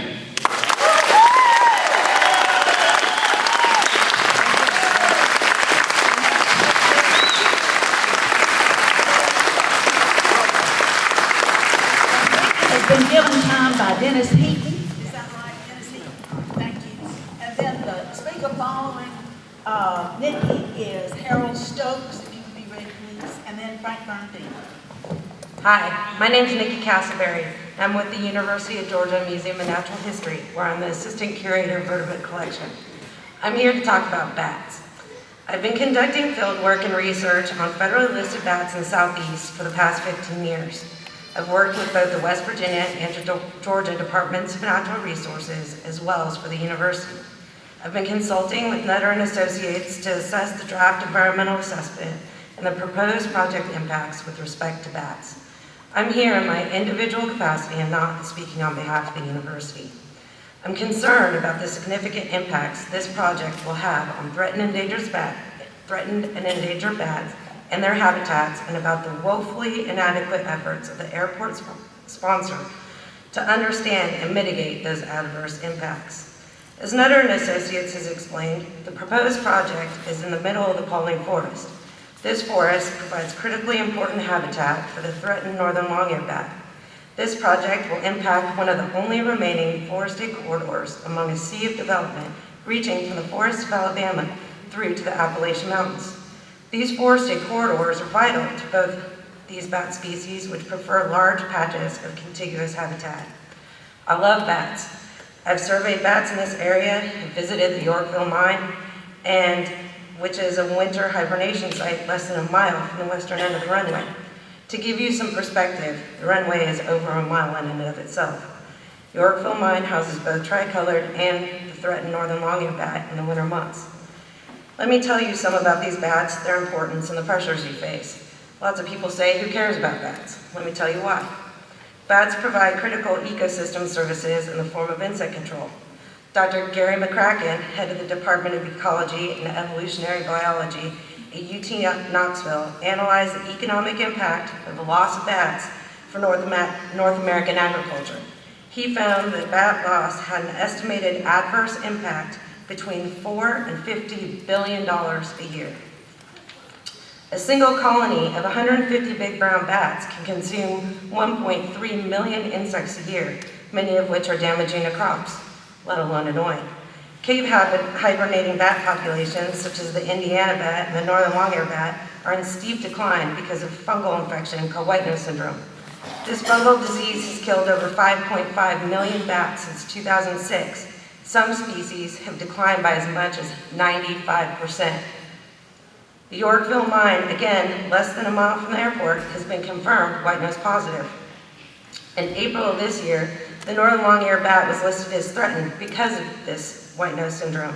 Many other bat species are being considered for listing because of the disease-related declines, most of which use Paulding Forest. When a species is listed as threatened due to disease stresses, it's critically important to eliminate and or reduce any other stresses, like the permanent destruction of habitat that the project and interrelated developments will cause. This isn't just an academic point. In 2014, a lactating female and a juvenile northern long-eared bat were captured during MISNet survey work for the road project to access the Aerospace Technology Park, notwithstanding the fact that the county clear-cut the forest before the survey efforts happened. I want to make 3 specific points about the draft EA and the proposed project. First, the proposed project is likely to adversely affect threatened and endangered bats. Between the proposed project and the other interdependent projects, over 1,500 acres of high-quality forested bat habitat will be permanently converted to industrial development. More significantly, as shown in some of these figures, which you may not be able to see, there's a nice corridor of forested habitat among a total sea of development. This area goes from the Talladega National Forest in Alabama all the way through to the Blue Ridge Mountains in the Carolinas and the Tennessee. This corridor is likely an important travel way for threatened and endangered bats. The U.S. Fish and Wildlife Service appears to share my concerns. In March 2014, the Fish and Wildlife Service refused to concur with the Aerospace Technology Park sponsors to attempt to conclude that the adjacent 150-acre project would not adversely affect bats. This project was the road to access the technology park. It'd be grossly inconsistent to conclude here then that with approximately 1,500 acres of habitat being threatened, the proposed project is not likely to adverse threatened and endangered species. Second, the draft EA is unreasonably narrow. It analyzes only the impacts of 9 acres of clearing of terminal area expansion project. It ignores the effect of the numerous interdependent projects associated with the proposed action. In total, just looking at the Aerospace Technology Park, the Crossroads Community, and the North Office Techno Park, all reasonably foreseeable, we're talking about, like I said, 1,500 acres of clear cutting of high-quality habitat. Given these impacts alone, an environmental impact statement is required. Third, the FAA has asked to assume the presence of threatened and endangered bats. Evidently, this was done to avoid having to conduct surveys with radio tracking. The FAA does not address the presence of the most important habitat features for these bats, maternity roosting trees. This doesn't work. If you're going to assume the presence of bats, you have to assume that maternity roosting trees are going to be destroyed by the project or conduct surveys with radio tracking to confirm the absence of these trees. In conclusion, this will adversely impact important bats. The draft environmental assessment does a grossly inadequate job of attempting to understand and mitigate these impacts, and the FAA's attempt to avoid survey work are deeply flawed. An environmental impact statement is required and must be conducted. Thank you for your time.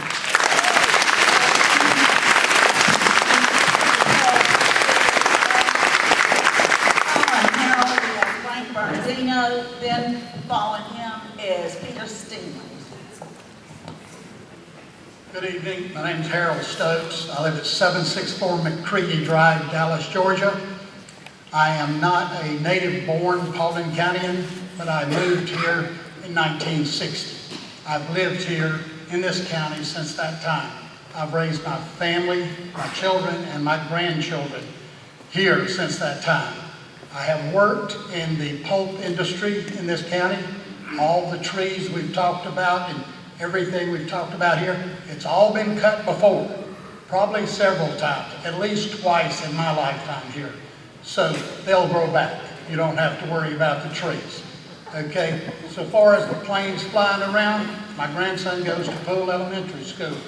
He loves, along with all the other kids, to see the planes flying over. They have air shows here. People love to come to the air shows here. Thousands of people have come to the air shows here. That's just some of the things that we benefit from, but I'm also a licensed pilot. I have flown out of the airports at Cartersville, McCollum, and Rockmart. I have taken businessmen from this county to those airports and flown them to other airports around the county, around the state and to neighboring states because they have business to conduct at these airports. The growth of this airport is not just the flights going in and out. It's all the light industry that has nothing to do with aviation that will grow around these airports. The people in the carpet industry, I take them to Dalton, I fly them to Dalton, I fly them to here to places in Alabama, I fly them to Florida. During the time that I have flown, I had to learn to fly at an airport in another county because we didn't have a county here to learn to fly. I had to take them to another county to do this. There are a lot of benefits from an airport being in your community. Everything everybody's talked about, all the environmental stuff, you know, yes, it affects it a little bit, but all of you guys have affected. When I moved here in this county, there were 8,500 people. There's over 160,000 people. Every one of you had to have something cut out to build your house there. The trees had to be cut. The ground had to be plowed or bulldozed to make room for your houses. So you need to thank all the tree cutters, you need to thank all the bulldozers, and you need to thank everybody that's trying to help develop this county into what it can be, which is a bedroom community.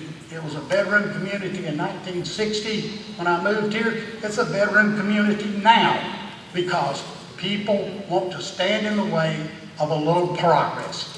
Get out of the way, let progress happen. If the airport doesn't work, if the commercialization doesn't work, the economy will take care of it and it'll go away. Thank you.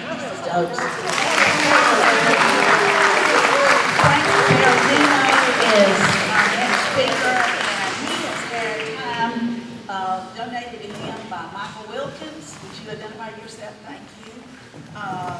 Terry Brown Van Zant. Thank you. And Paul Taylor. Paul Taylor? Okay. Okay. My name is Frank Berardino. I'm the president of GRA Incorporated. We're an aviation economics and finance company. We work for airlines, airports, air traffic control systems. And we do this work all over the world. Everything that we do involves investments or changes in regulations. I've been asked to review the DEA, the forecast in it, and the economic impact study related to this matter.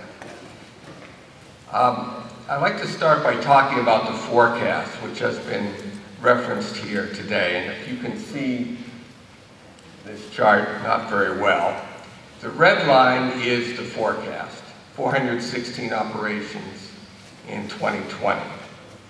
It's based on the Allegiant letter, which is about 2 years old. There's no underlying profit or market forecast. And if you did a calculation about whether it would be possible for Allegiant to pay for the improvements required to accommodate it here at the airport, the answer is no. So economically, that forecast doesn't make any sense. People wouldn't invest in it if that's all they assumed would happen here. Now, there's other things that could happen. One thing is there might be no operations here by Allegiant in 2020. That's possible. They've offered to start service in many places and never showed up. They've also stopped service at up to 40 airports in their history. Alternatively, there could be many more operations here, on the order of 3,000 to 4,000, which would be about the number of operations that happen today in Cincinnati. Cincinnati is a city with 2.1 million people. Atlanta regional area has almost 5.5 million people. Allegiant is coming for the region, not just for Paulding County. So there could be easily a lot more operations here than are showed in the DEA. And of course, if other carriers react and enter, there could be more operations still. Now, I don't know what's going to happen, but a reasonable analysis would have been undertaken to account for a reasonable range of outcomes. And this forecast hasn't done that. So the second issue relates to the permanence of any activity that would be undertaken by Allegiant. This map, which you can barely see, is a list of all the cities that have lost service where Allegiant had originally started service. Now, these are cities where there was a significant amount of activity. If you count cities that had less activity, there'd be almost 40, I believe the number is 39, or 28.5% of the cities that Allegiant has ever served. Again, I don't know what's going to happen, but if one undertakes an analysis of an investment, one would say, well, what's the expected value? You take into account the downside as well as the upside. The downside is that they would leave, and the airport would be a white elephant and potentially the responsibility of the taxpayers.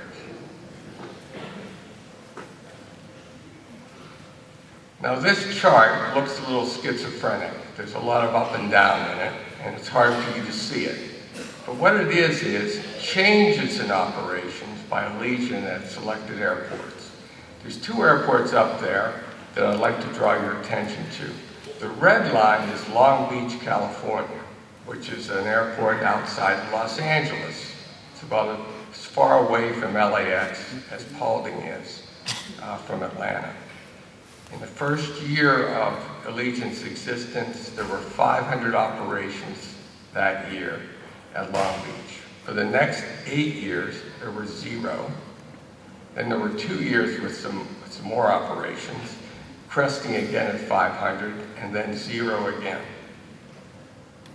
The second one I'd like to draw your attention to is Mid-America Airport, which is an airport outside of St. Louis, where again there was a rapid increase from 2004 to 2006 in operations. Then service was discontinued in 2009, only to suddenly pop up again in 2013. So just because Allegiant starts service doesn't mean it will stay here, and it doesn't mean it won't come back. Again, I don't know what's going to happen, but these are risks that you should be aware of.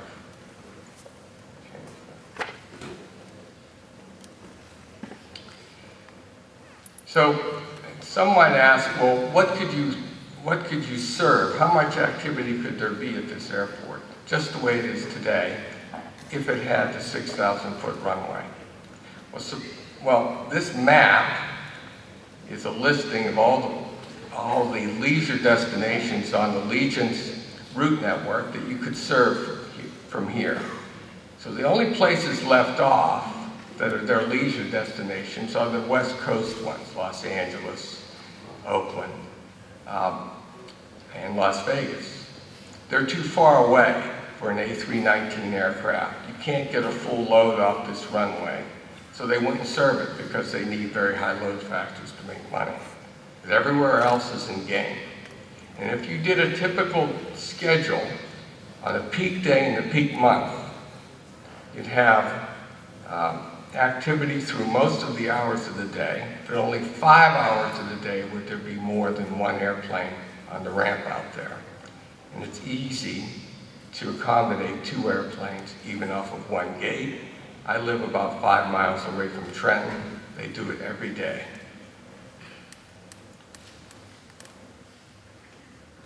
One of the things that the DEA has to do is establish purpose and need. One might ask one question. Frontier and Spirit Airlines already serve all the Florida points that are in the DEA forecast that was done for that study. So there already is ultra-low fare service in the Atlanta region to all of those points.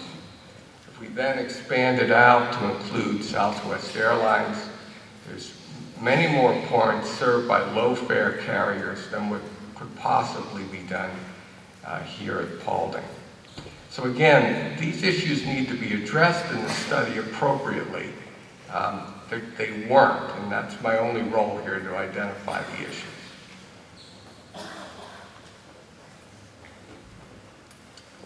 Now, there was an economic impact study that was done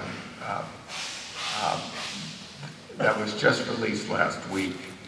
It doesn't consider some things that are important for you to understand.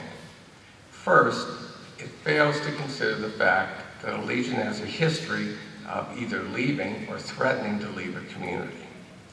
This summer, they got into a dispute with Phoenix Mesa. It's one of its largest focus cities, with more activity than would probably happen here.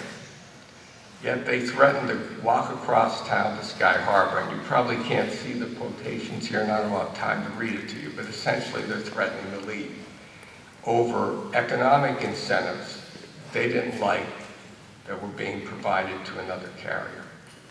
So this is the kind of thing, the political activity you might get into, but more importantly, a DEA should take into account both the upside and the downside when expressing economic impacts. Never mentioned in that report.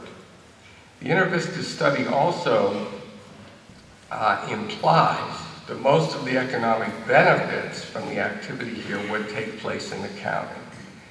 But it used the wrong methodology to estimate those benefits. In truth, most of the jobs, most of the economic benefits will leak out of the county. They just computed them incorrectly.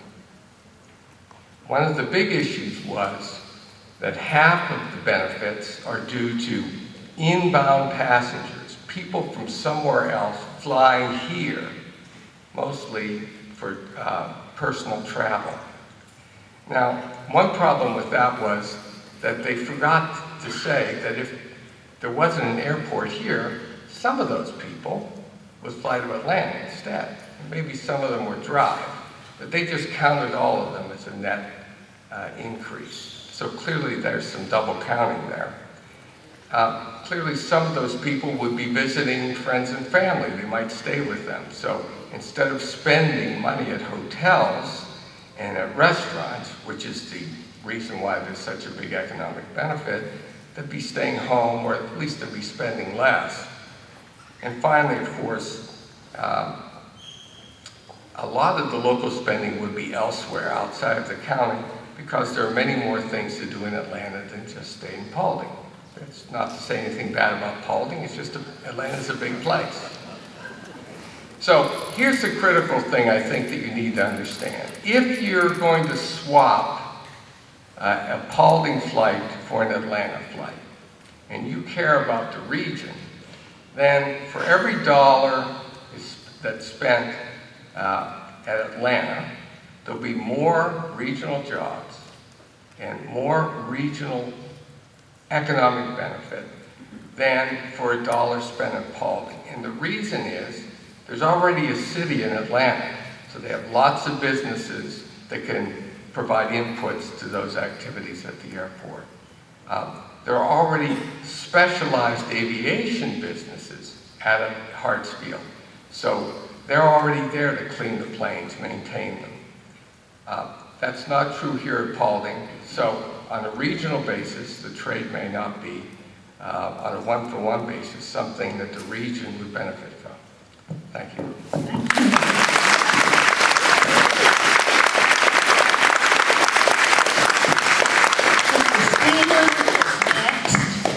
Followed by Vernon Collette. And you have time contributed from several people, I believe. I do. All right, let's make sure they're all here. John, is that Hayden? John Hayden, good. Susan Gray Williams, okay?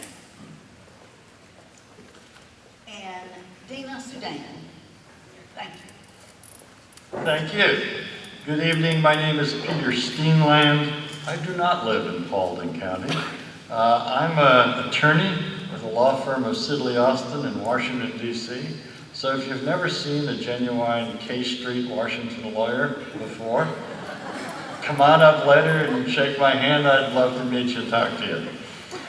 I represent the 6 Paulding County residents who sued the FAA to get this environmental assessment and to get this hearing. With all due respect and affection for the people who have spoken tonight and embraced the quality of this document, I need to disagree. I've been doing this stuff now for 40 years, and I have to tell you with a degree of regret that this is one of the worst documents that I have ever seen. If I were still back doing what I'd been doing before, assisting the FAA in this stuff, this rascal would have been killed in the cradle. It never would have seen the light of day. And let me just tell you a couple of reasons why. You've heard a lot about it tonight already. You know, one of the things that an impact statement or an assessment is supposed to do is to tell people that there are alternatives to the proposed action. The courts have said that's the linchpin of environmental analysis. Here, if the proposed action, according to the words of the EA, are to provide greater service to the flying public of Northwest Georgia, if that's the purpose, then is there an alternative to giving a Part 139 to Paulding? I think so. I mean, we're only 40 miles away from the largest commercial airport in the world. Why don't we even talk about it? Has that airport become invisible? Does it no longer exist? I mean, they've got over 200 gates. There's access, it's adequate. It's a dandy airport. And if Allegiant wants to go there to serve the flying needs of the public from Northwest Georgia, they can. They're welcome. Now, you might say, no. Allegiant doesn't want to go to Hartsfield, and that's why we shouldn't look at it. Allegiant only goes to these little cities, St. Cloud, and Upper New York State and all that. That's not true. Allegiant's got lots of flights from big cities. Cincinnati, Frank just mentioned Cincinnati. Las Vegas, and others. And as Frank said, Allegiant just threatened to leave Mesa and go to the throbbing, bustling Phoenix Sky Harbor, where probably many of you have gone. I mean, you got American there, you got Southwest there. And so don't say that Allegiant is somehow allergic to Atlanta. Not true. That should have been discussed. So maybe they'll say, no. We're talking about low-cost carriers. So that's why we don't have to consider Hartsfield. But as you just learned, Hartsfield already has Southwest. They've got Frontier. They've got Spirit. They've got the low-cost carriers. And so that's no reason to ignore it either. These points have been ignored. And as you heard earlier from one of the speakers, the state of Georgia and the FAA spent $1 million on a study 4 years ago to look at 29 airports in the area, including some around here, including one that considered this very question and rejected it. Apparently that study doesn't exist either. And that's why we are so concerned with this document. It doesn't do what it's supposed to do because it doesn't tell you or tell me what we need to know. It simply ignores it. That's not adequacy. But there's a bigger problem. The problem is that in addition to alternatives, you've got to talk about what is the action that you're studying. What's this all about? The proposed federal action is the Part 139 certificate. That's the reason for doing the EA. The problem here is that the FAA has conflated the issuance of the 139 with the proposal by Allegiant. They've studied the Allegiant proposal in terms of telling you there'll be no environmental impacts. Well, gee, 2 flights a week? Probably so. You might run over a couple coyotes here and there. But impacts? No. That's the wrong assumption. The assumption has to be, what's the proposed action?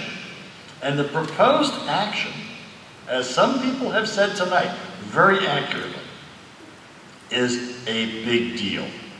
A 139 certificate is significant because it's so transformative. Once an airport gets a 139 certificate, it loses control over who gets to fly here. It has to let anybody in, anytime, as many times as they want, as long as they get in and out safely. That's a fact. Not only is it a fact, but in Snohomish County, Washington, where they had a 139, and people like you said, we don't want commercial service, and the county said, we don't either. The FAA threatened to sue the county if they didn't let Allegiant in. So hey, this is a problem. And then there's this whole idea of, well, 2 flights a week? Come on. You think that Propeller is going to be spending all this money just on 2 flights a week? 2 flights a couple times a week? Doesn't matter. It's way too small. And the FAA is going to say, we can't control that. Frank lives a few miles from the Trenton Mercer County Airport, New Jersey. What happened there? Well, Frontier got in there, and Frontier started flying like crazy after a year when they were doing 3 flights. And the citizens came to the FAA and said, shut these guys down, there's too many airplanes. Do an environmental analysis. And the FAA said in court papers, we're very sorry, we have no authority. Once you give these guys a permission to operate, it's up to the market, because this is all called deregulation. And so when this environmental analysis says, not to worry, here's what Allegiant proposes, and here's what we're studying, they've got the wrong picture. They're not looking at the right thing. They're not looking at the 139. And besides, let's say at some point the county decides, if it's issued, we don't want it anymore. Let's decide that every member of the Board of Commissioners says this was a terrible idea. Let's turn it in. You know what? It's not so easy to do. It rarely happens. Because in order to turn it in, you got to pay them back all the money that they gave you for the federal grants. You got to write a big check. Not going to happen. So that's why this is so transformative. And my final point is, this is such a big deal that it is reasonable for us to ask the FAA to pay attention to the citizens and to the county government, which has clearly spoken. The county doesn't want this. The citizens don't want it. We're not talking about building a little extension on a terminal building. We're not talking about some inconsequential development. We're talking about a transformative action that is almost irrevocable. And this is not the situation that the FAA confronts every day. Because let's face it, every time they build a new runway, Every time they fix an air traffic procedure, people complain. The FAA deals with this kind of controversy every day. What the agency needs to realize is that this is different. This is different because it's not a bunch of disgruntled neighbors or people running around playing NIMBY, not in my backyard. I mean, we're not even talking about banana.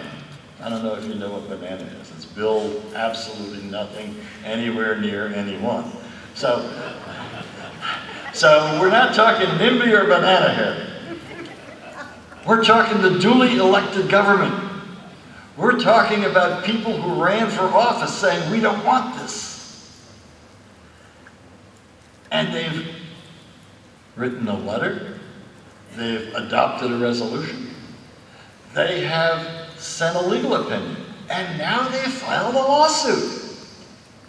At this point, you have to ask yourself, what else is needed to call somebody, to have somebody call a timeout? Really, what's the rush?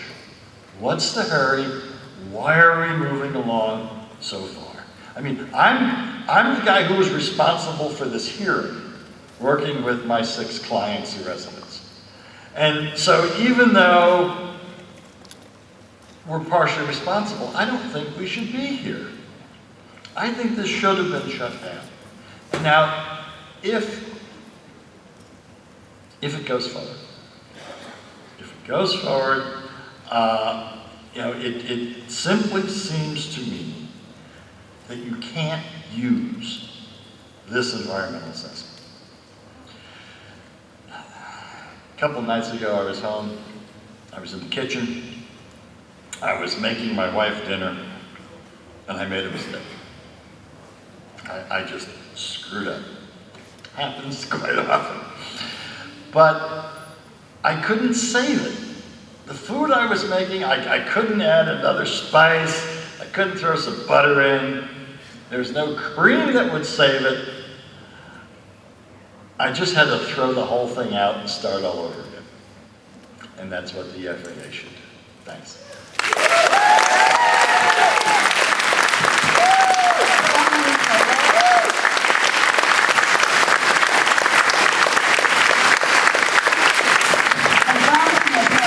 Given him by Judy Rocker. Would Judy Rocker identify herself? Judy Rocker? Oh, okay, thank you. And then after Judy Rocker, excuse me, after Mr. Collette, we've got Teresa Filion, and then, excuse me, Kathy Helms. And Mr. Collette is an elected official. Yes, my name is Vernon Collette, and I am a Paulding County resident, and I'm also Commissioner Post 3. How about that, a small-time politician following a big-time attorney? Okay. What's tonight about? You know, what's this assessment really about? To me, it was never about noise pollution, never about wildlife, never about how many planes take off. It was never about anything like that. It was always not even about jobs. If you want to talk about jobs, let's talk about it. People love to use the airport's example around us, like McCollum Airport. That's fine, I love McCollum. Let's build McCollum here. But McCollum does not have a 139. Charlie Brown, Fulton County, no 139. Floyd, no 139. Cartersville, no 139. Let's bring those jobs, but we don't need the passenger service. It'll be a lot less expensive, and I think we can create more jobs. But if all that's not what it's about to me, then what is it about to me? Well, I'll share that with you. It's about promises made and promises broken. I'm talking about integrity. I'm talking about people who make promises, honoring those promises. Don't go back on the promise. If you want to go back on the promise, change your mind and finally do it. It's okay. But make sure you go to the people first and say, hey, I want to change my mind. Let's talk about it. Go to the city of Atlanta where you made a promise. Look, we messed up. We started building this airport and we need more land. We got about 163 acres from you. You do? What are you going to do with that land? Well, I promise you, we won't compete with you. Now, the city of Atlanta made a mistake. They forgot to attach that deed restriction, or that land restriction to the deed. I'm sorry they made a mistake, but we know their intent. We knew what they wanted when we bought the land from them. We made a promise to them. Some of the people in this very room helped make that promise. And now they don't care about the promise anymore because they think it's going to be financially good for Paulding County. So what's wrong? That's why people don't trust government anymore. They don't do what they say. Let's bring trust back to government. Let's honor our commitment. Let's honor our promises as a county so we can be a county that people will look up to. That's what I'm all about.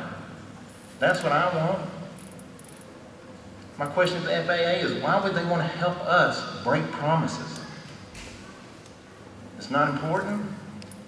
You know, if everybody broke a promise, I had people tell me it's okay to break a promise as long as you didn't make it. You know what my response to that person was? That's called anarchy. Because that's what it leads to. We don't need the 139. We can have as many jobs as we want in this county, and we can have a great general aviation airport. We don't need the passenger service. My question to the FAA is, don't do this to us. Let's forget about the 139. And let's all honor promises that were made. Make Paulding County a county of integrity. And let's have the best general aviation airport we can have in the state of Georgia. Thank you.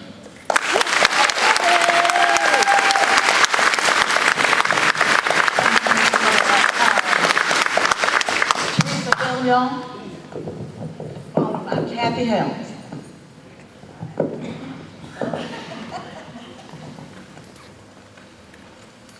Good evening. I'm Teresa Filial, Mayor-elect for the City of Hiram.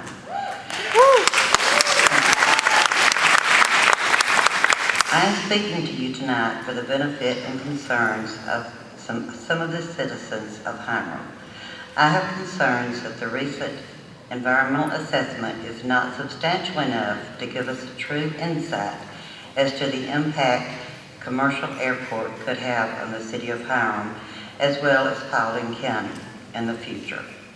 Historically, it takes many years to know the full impact of a decision as major as this one.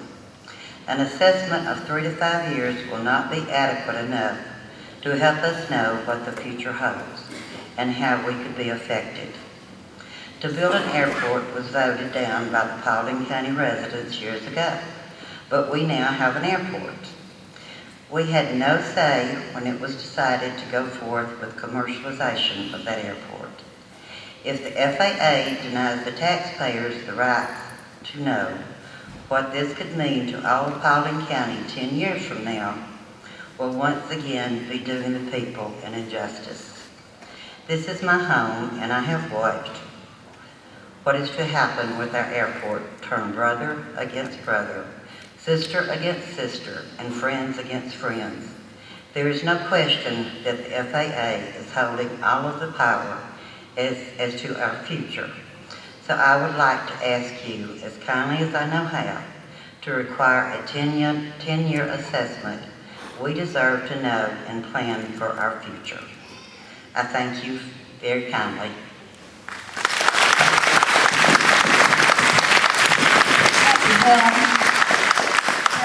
Kathy Helms, we have Shane Smith.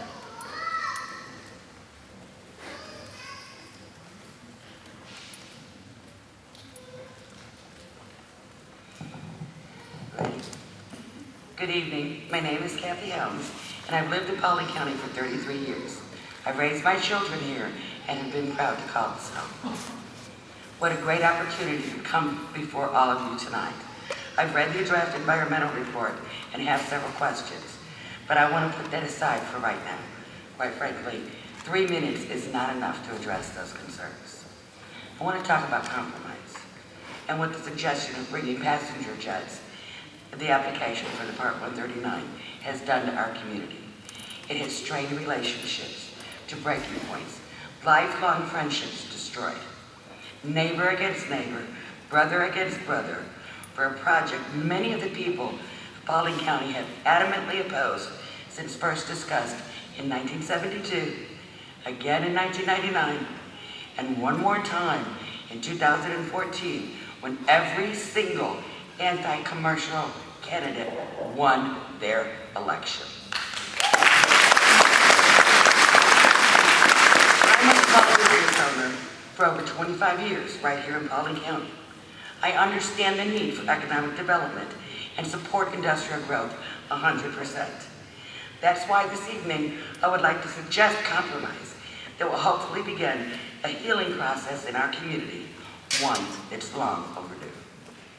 Since the biggest contention at this point is the Part 139 to allow commercial airliners and the questions surrounding the purchase of the 162 acres by the Board of Commissioners, let's set that contract aside and move forward with the industrial parks, including that one owned by the Paulding County Airport Authority. That is truly where economic growth will occur, bringing full-time employment with wages generous enough to support a family. It's apparent passenger airliners are not required to achieve economic growth as evidenced by McCollum, Cartersville, both of which are general aviation airports. Let's not confuse corporate jets, nothing bigger than an SUV with wings, with commercial passenger airlines. Corporate jets already have the ability to land at our airport with no changes required. I fully support the corporate world. It's the scheduled passenger service that I object to. Let's develop this airport to its full potential and technological potential. I have every confidence that it would surely be welcomed and embraced by the residents of Paulding County. Compromise is what we need to achieve. Let's do what needs to be done to bring jobs and true economic development to our area, and forget about this notion we need to turn our airport into a regional hub to bring jobs and promote growth. Thank you.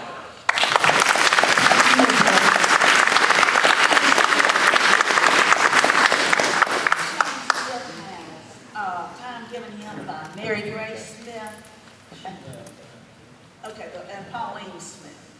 Okay, so, all right, so you've got 6 minutes.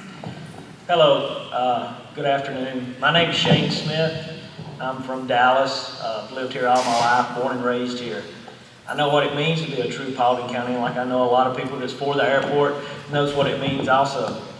I've heard a lot of people talk about the problems with this study, and if you can't listen to just a few of those and realize that this study has no basis, nothing that we can really rely on, then listen to all the other promises that have been made to us over the years, and those promises have been broken. We're talking about jobs, we're talking about money. That seems to be the biggest driver for the airport, jobs, money, but at what cost? I heard an elected official stand up here and say, my job is about jobs. Well, it's more than just a job coming into the county. What is that job going to do to us, the people that live here? You know, when we start looking at just numbers and not looking at the people, we can all agree, we can disagree on things, but do we really want to live in an area that, look at all the other commercial airports in our region here. Look at the ones that are even smaller, even the ones in Kennesaw over there that's not as big as what they're projecting this one to be or wanting to grow it to. Do we want to get to a point to where that is our community? That's not a community, that's a factory, that's a warehouse, that's a place for somebody to work. That's great. But one gentleman here said he's been here since 1960 something, and it was a bedroom community. Well, I wonder why he moved here to a bedroom community if he wanted to change it.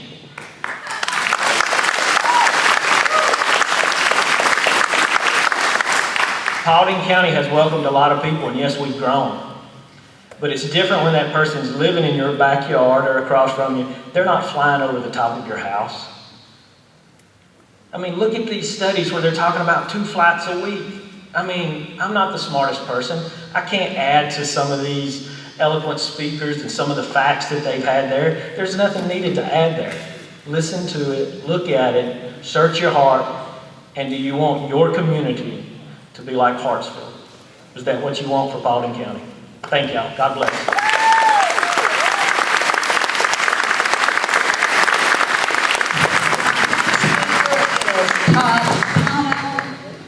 Did I say that correctly? Palm. And he's got several people contributing contributing time to him. And then we have Michael Sudan, followed by Richard Mace. Let's see. Now, you are an elected official, right? Yes, ma'am. Okay, and then we've got Sheila Tidwell, who is giving time to you.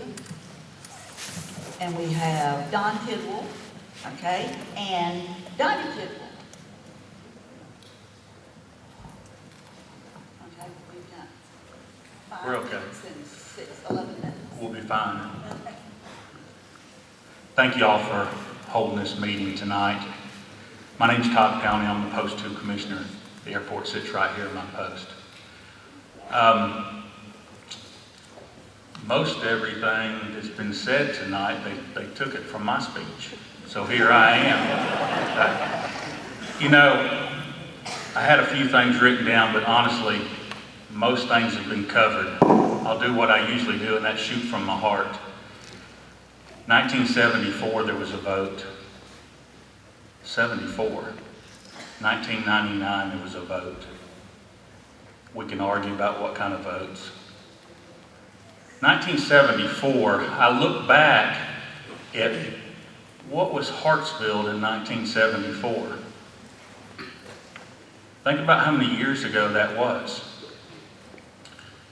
So 74, there was a vote and it was no. 99, there was a vote and it was no.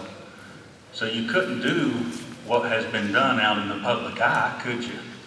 Because if you were going to do a vote, what would it have been? I can tell you, we've done some polls, got new people in office. Post 2, the numbers come out to about 74% of the people in Post 2 against the commercialization of the airport. 74%. The numbers vary in Post 1, Post 1, 3, and 4. And they go anywhere from about 60 to 65 or so. With countywide, we're somewhere around 68% against the commercialization of the airport. We've had elections, and those numbers hold pretty much true to that same thing. We've had elections, and the same thing's been done.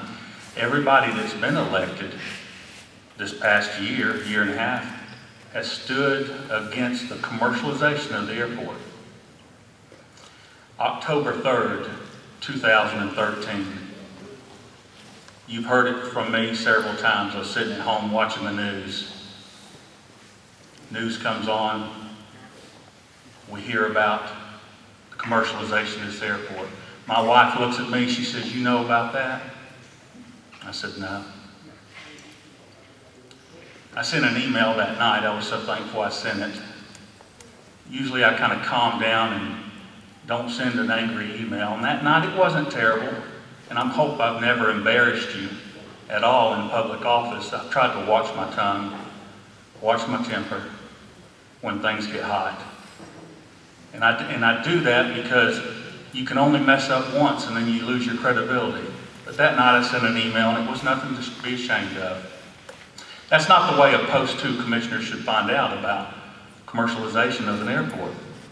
The people that I represent weren't able to be represented. And I've even had elected officials say, "Well, you should have done open records. You could have found out about it." Done open records to find out about it? That's not the way we do things. 74 a vote, 99 a vote. We couldn't do another vote because we wouldn't have passed it, would we? So therefore we just did it. October 3rd, 2013 has been over 2 years ago. It's been a long road for you guys. Long road, whether you're for or against it. It's been a long road for me and my family. I made a commitment that night and the weeks following that I stood on 2 grounds. I stood on promises that were made to this community. You see, I could ask everybody in here, was anybody promised a commercial airport? But you know that answer, and I know that answer. Nobody was promised a commercial airport. If you were here in 2004, were you promised that it wouldn't be commercial? Absolutely. Later in the weeks after October 3rd, 2013, hold that sign up if I've got about 3 minutes left. Later several weeks later, I had somebody bring me a map, and they had put on that map the people that were on the airport authority at the time and the Board of Commissioners. And they put on there where those people lived on the Paulding County map. Imagine that the Post 2 Commissioner lived the closest to the airport. In fact, at the time, there was only one other person on the airport authority and or the Board of Commissioners that lived in Post 2, and that particular person lived as far away from the airport as you could possibly get in Post 2. So to not tell the Post 2 Commissioner who represents the people there, it's been heartbreaking. But I've stood on two grounds. I've stood on the promise and the commitment was made. This would not be a commercial airport. And the second thing I stood on was the way it was done. The way this whole process was done is wrong. That's not the way you run government. That's not the way you should do it. Somebody said it earlier, and I had a good friend of mine that passed away this week, Dana Cole's Barbershop. If you look back in the paper in the 70s, his daddy fought against the commercialization of the airport. I think back in the 70s of his dad fighting against the commercialization of the airport, and here we are in 2013, 14, 15, almost 16, fighting against the commercialization of the airport. Several months back, quite a few months back, Julie and I went down to Hartsfield, and we did some home videos, Hartsfield and around here. I got criticized for some of them. Maybe a little quirky. Some people said you were fixing the sound, you were fixing this, you were fixing that. I'm going to tell you something. This is the honest truth. I got somebody to go with us to video us. We went down all around Hartsfield-Jackson, half mile, a mile, 2 miles, 3 miles, 4 miles, and 5 miles out. Let me tell you something. It was an eye-opener for me. I said in one of the videos, I said, I don't know about you, Julie, but I'm ready to go home. And I meant that. We looked around all the businesses around there, and we didn't do a scientific poll, but we counted license plates. 68, 72% of the people did not have a car that lived there. And as we're driving down the road, I said, the reason is they come here to work. And they're going somewhere else like we are to go home. I'm in the real estate business, and I know for a fact that people moved here to live. This has been a bedroom community. There's people that want to see things grow. There's people that want to see the airport be successful in the way that it was promised. There's people that want to see our county grow and provide jobs and whatever, and that's what we're supposed to do. And I've got 1 minute left. Is it 1 or 3? I got 3. Thank you. So there's folks out there that want to see that. But if we're not careful, folks, we're going to mess up. We could be the best bedroom community around and have one of the best general aviation airports around and take care of the quality of life that our God has given us. That's what it's about. You see, one of the people that ran in 2014 said it's about people, not politics. It's about people. And you know what? At the end of the day, it is about people. It's about all of us. It's about today, tomorrow, and the future. And when I went down to Atlanta and I realized 1974 there was a vote, thank you, Lord, for the people that fought in 74 to keep commercialization of the airport out of here. Thank you to those people that fought then that gave us an opportunity to continue to fight tonight. That's what it's about.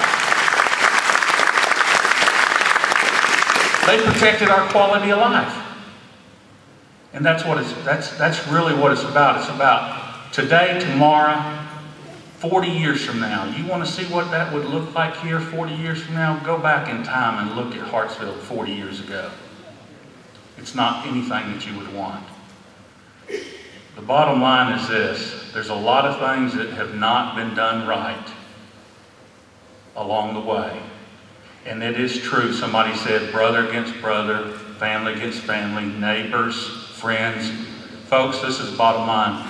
We live here, we go to school here, we go to work, we come home here, we go to church here. We have the freedom to do that.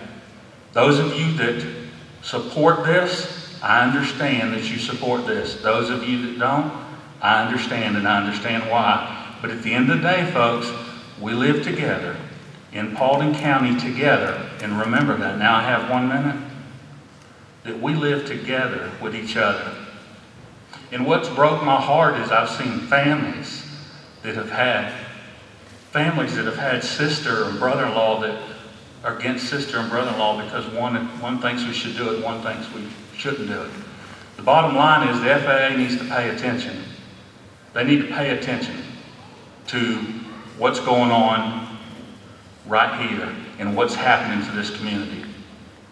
If this was good for our community, folks, we wouldn't be having this battle we have. If it was done out front, it'd be different. If this was good for your community, we wouldn't be fighting amongst ourselves like this. And we have got to protect our quality of life here in Paulding County.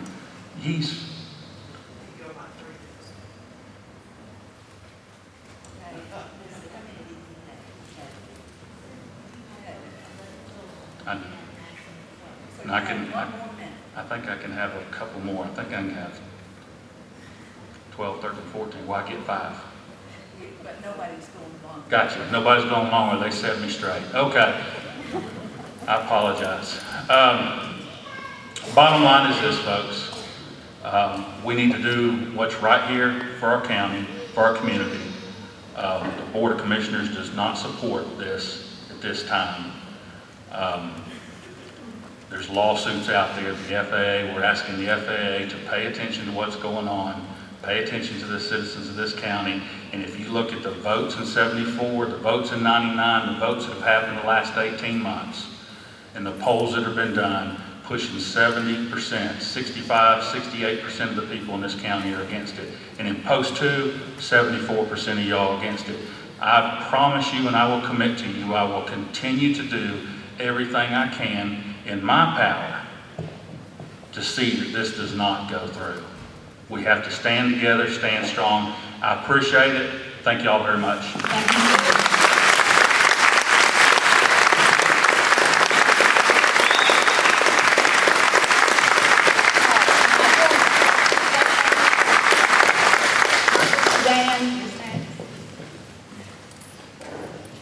Followed by Richard Manus, Patty Smith.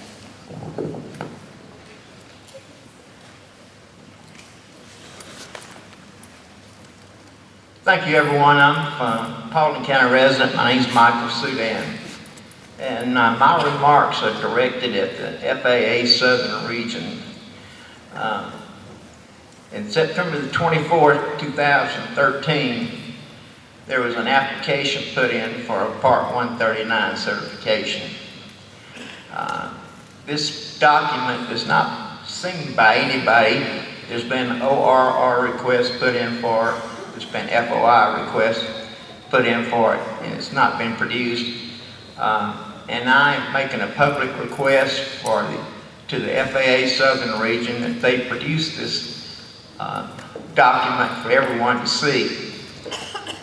If this application was put in, it was unauthorized because it was not approved by the Board of Commissioners of the county. And this makes this application an unauthorized application.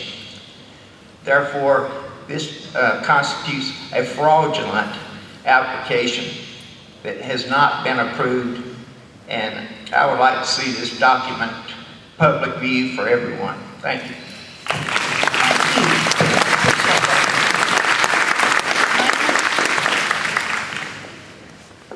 Followed by Patty Smith.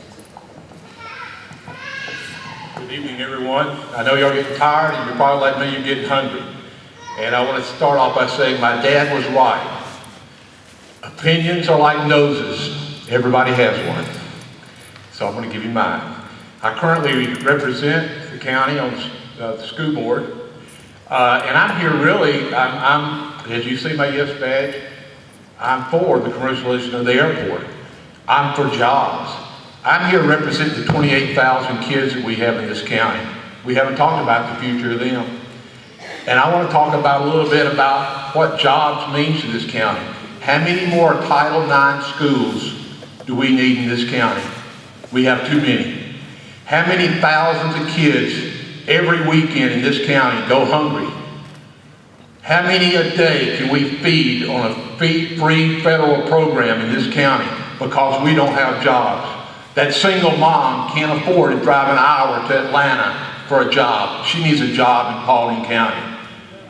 We have so many people in poverty in Paulding County. Let's talk about that. Let's get on board with that, Paulding County. Let's get on board with the fact that we've got poverty-stricken families, a majority of them in this county, can't hardly afford to educate their kids. We need jobs in Paulding County. We need an airport. We need it commercialized. We need businesses here. I'm a local business owner myself. I sell commercial furniture. I've been doing it for over 40 years. I know a lot of businesses in Atlanta. Businesses aren't going to come here when we're divided with yeses and nos. They're not.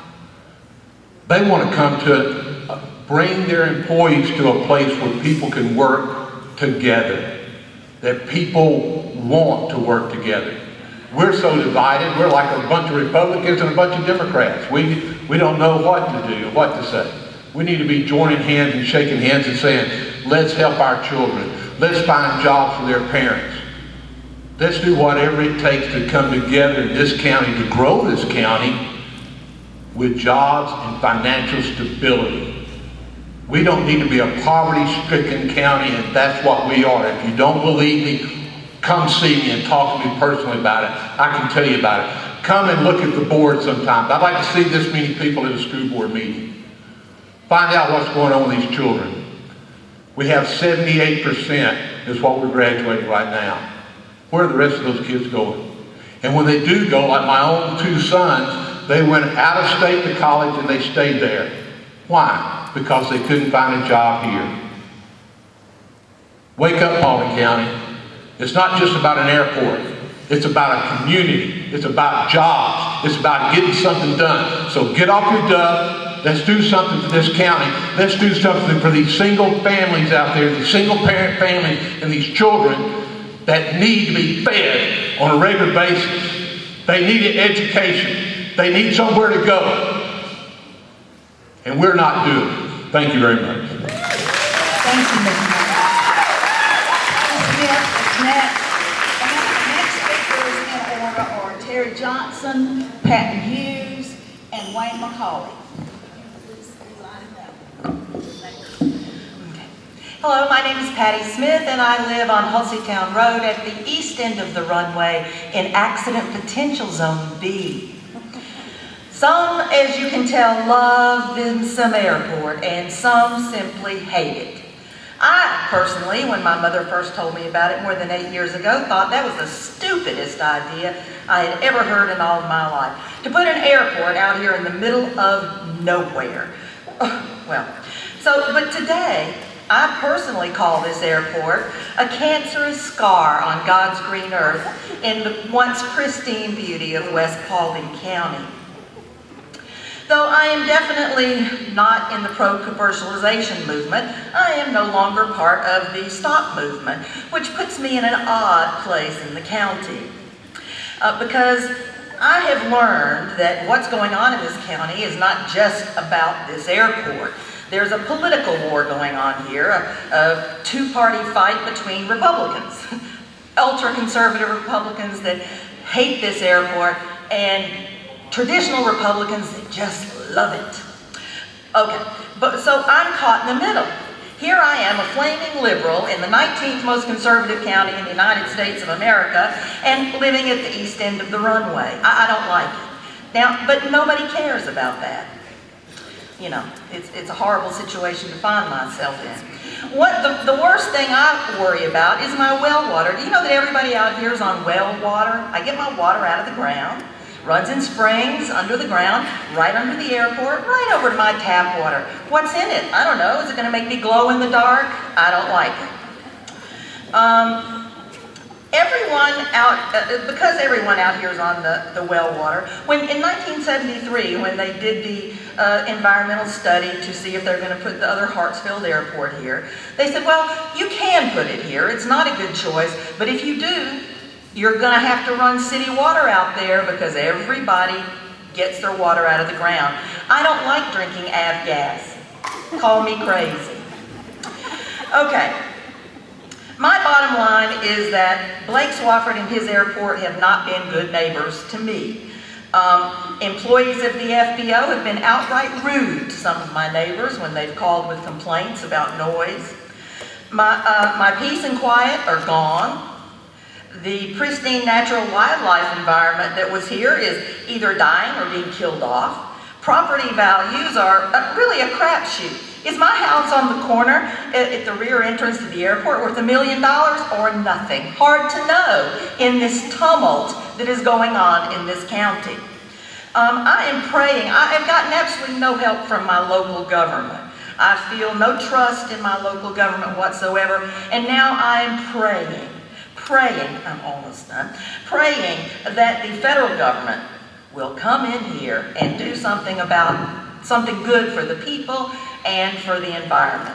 This wildlife management area could be a desirous destination, or it could be an ugly, cancerous scar. Thank you.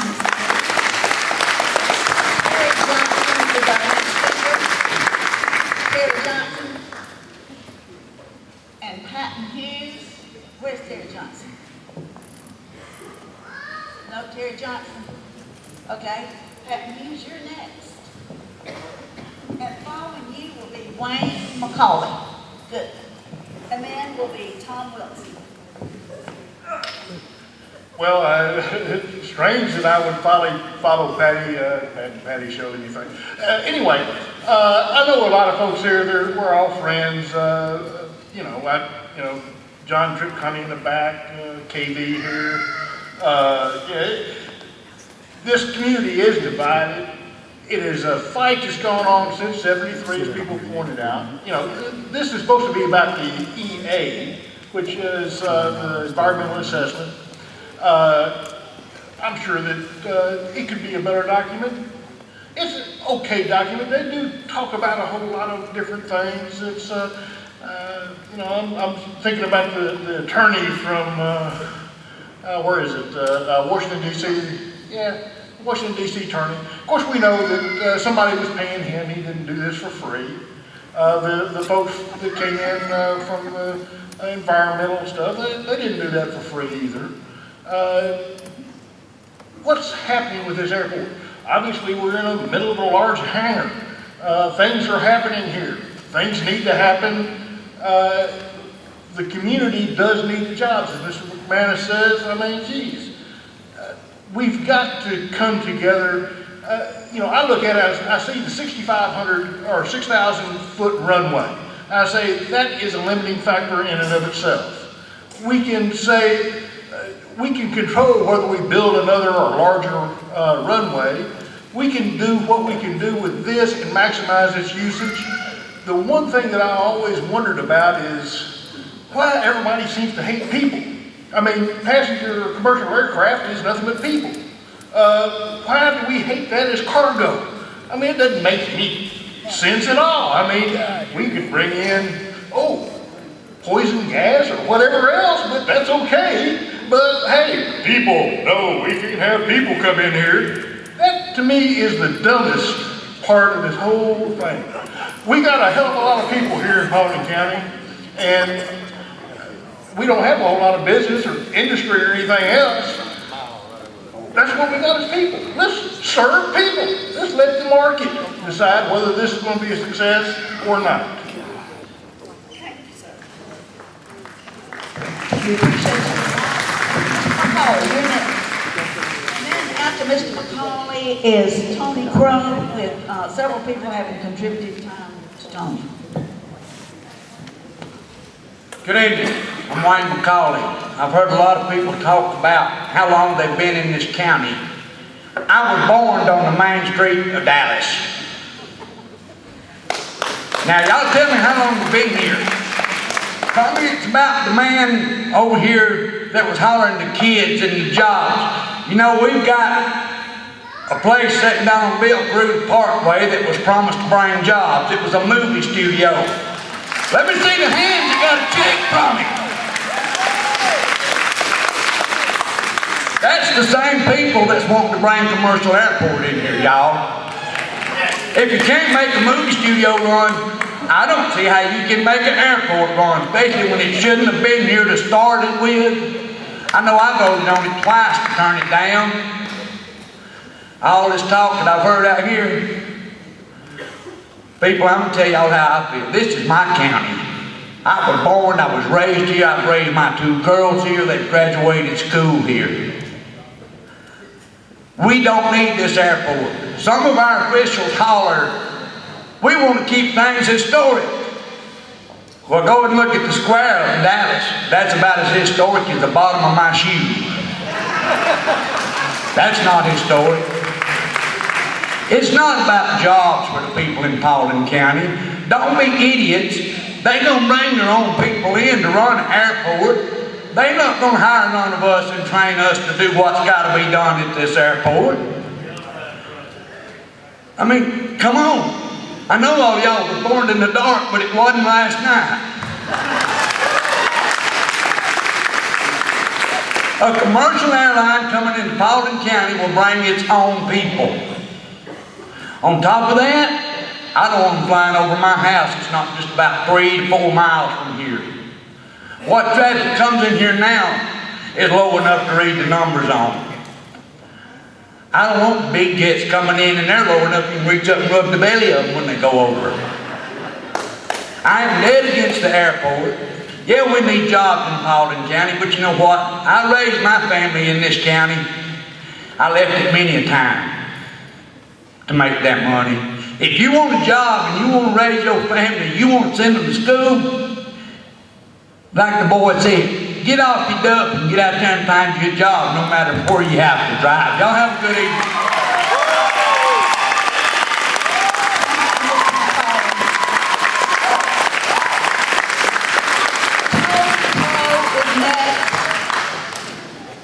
Tony Crow has been given time by Tom Wilson. Is Tom Wilson here? Okay, Debbie Hornback. Okay, and Cynthia Crow. Okay, so you've got your 5 minutes as elected official and 6 more, so I'll give my And what's your name? Okay. All right, 12 minutes is all we need. That's okay, thank you. I don't think I need that much time. I do appreciate everybody being here. I appreciate the turnout. I was amazed at how many people showed up. And it's been, thus far, to me, extremely informative. Just one thing, Wayne, the last guy was up here. Won't you just tell us how you feel, Wayne?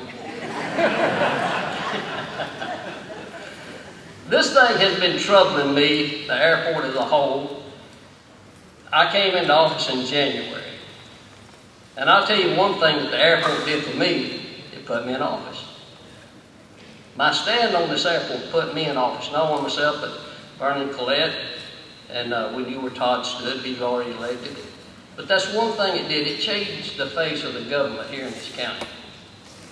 And part of the things that have bothered me is through the years, is our government here in Paulding County. I have a prayer time every morning. I got a half-mile trail I walk around my house,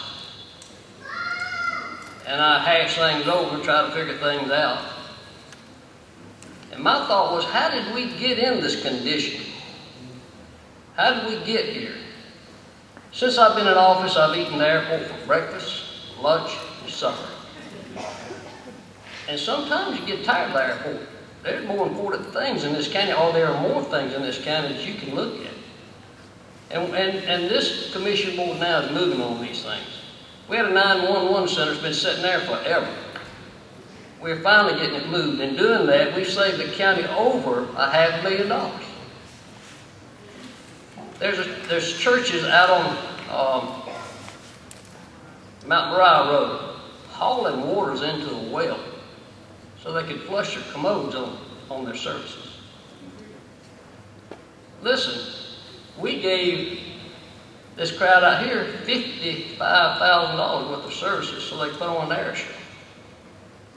That loses money that they give to a charity every time they have it.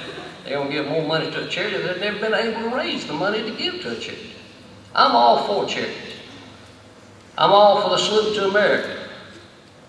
I served my country. I got 3 go-arounds in Vietnam.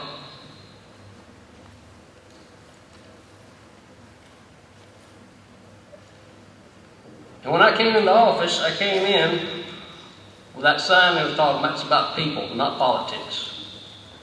So my problem has been, how did we get in this condition to where we're actually nipping at each other?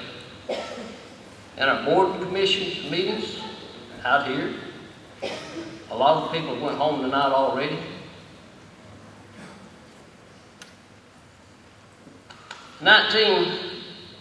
Well, I'm not going to say what year because somebody quoted it wrong a while ago, but here's the numbers on the vote for the airport.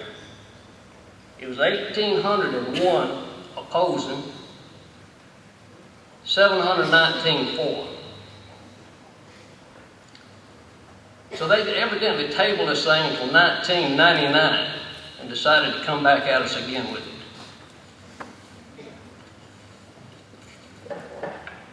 The way they did it that time, they put it on a special vote, the reservoir and the airport. The reservoir was 1,859 yeses, 676 noes. The airport was 907 yeses, 1,628 noes. I don't know much about politics. I really don't know a whole lot about government, but I want to tell you what I do know about them. When I was elected, I'm the voice of the people.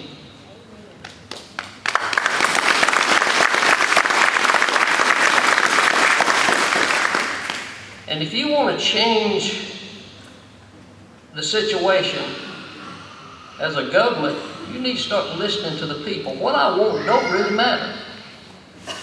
Would you believe that since we have signed the permit for the water reservoir, there's been a few come to me and say, we don't want to do this, and they told me why. And I said, I can't help it. The people voted for it, and I'm going to support it.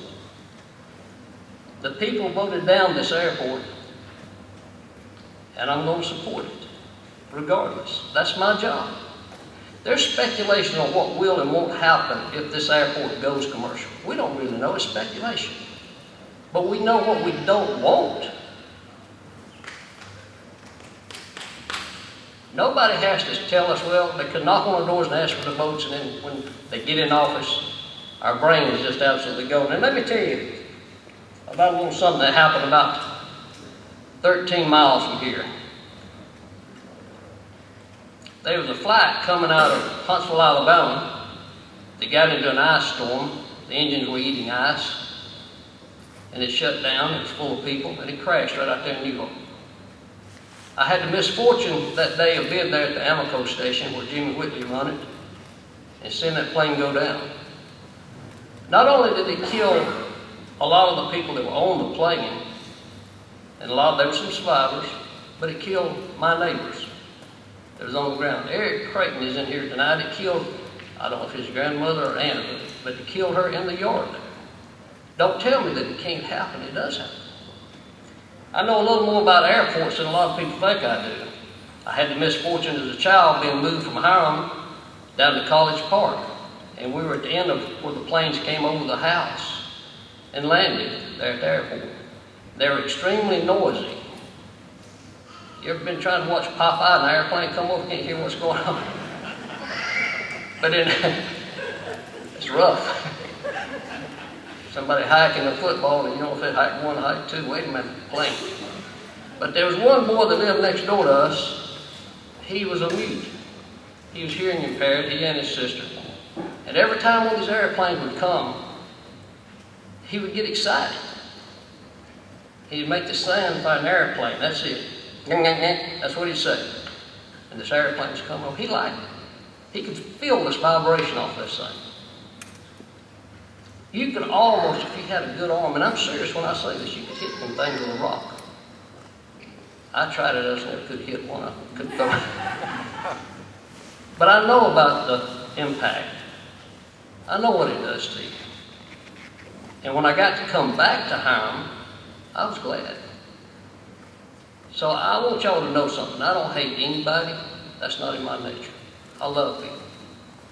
And I represent people. And I'll continue to do that. And y'all do remember, it's not about politics, it's about people.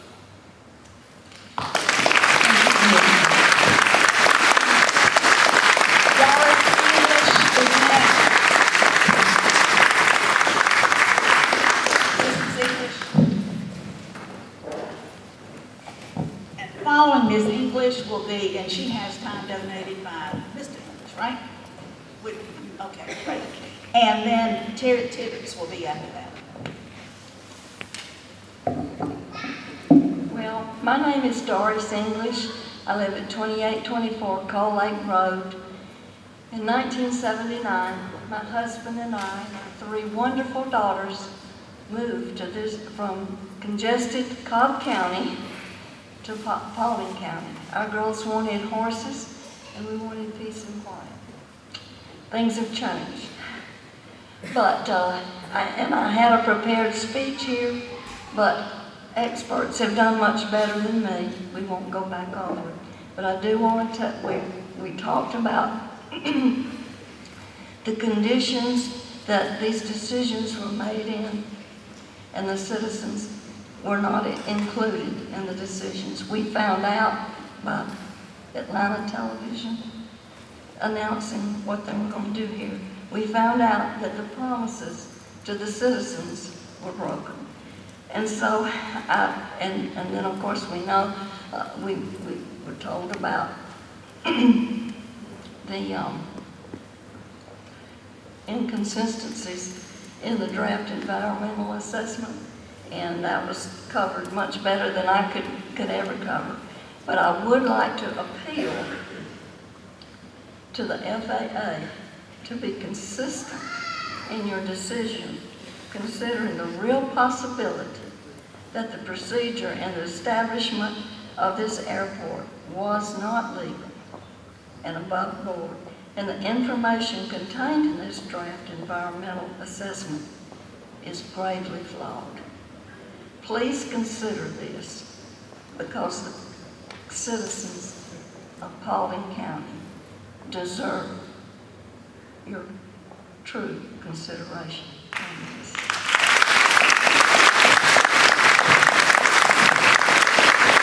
Terry Tibbetts is next, and then following Terry Tibbetts, we have Dr. Gabriel Anderson, Susan Forrester, and Sarah DeCool. It's getting late, so I'll talk quick. Like several that have spoken, I've lived here all my life. My mom and dad are sitting back here. They've lived here all their life. We go back to the Indians, maybe back to dirt, probably before it was even called Paulding County. If you know anything, if you've lived here very long, you've run into some of the Tibbettses, and I'm one of them, so roots go deep here. I'm just going to make one point. I've got 3 sisters, a couple of them are here. I've got 4 grown children. We're all college graduates. We're all professionals. We all share one thing in common, and that is none of us work in Paulding County. And so, unlike some that have spoken here, we do qualify for some of the jobs that we're talking about that would be brought into this community. Some of the jobs that would be brought by the industry that would be attracted to the infrastructure that an airport represents. When Highway 278 was paved back in the Depression, there were some environmental impacts. There were some inconveniences that were made. I don't think any of us want to go back to a dirt road on Highway 278. That was the first road, if you don't remember it. that was paved in Paulding County not too long after the square in Dallas was paved. Progress is progress, and we never like it when it's in our backyard, but we do like the benefits that it brings. Airports, as I said, they're infrastructure. They are attractors of other things. Airports are not things that stand alone by themselves in isolation.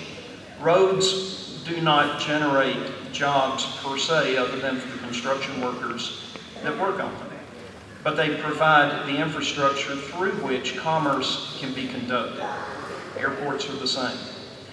And the jobs that potentially can be generated by this airport represent high-tech, good-paying jobs that college graduates and professionals, like the members of my family, would dearly love to have, and that's why we support the assessment and we support this airport. Thank you. Thank you, Mr. Tippett. Gabriel Anderson. After Dr. Anderson is Susan Forrester. We're coming down to the end, folks. I've only got four more in my hands. All right, thank you.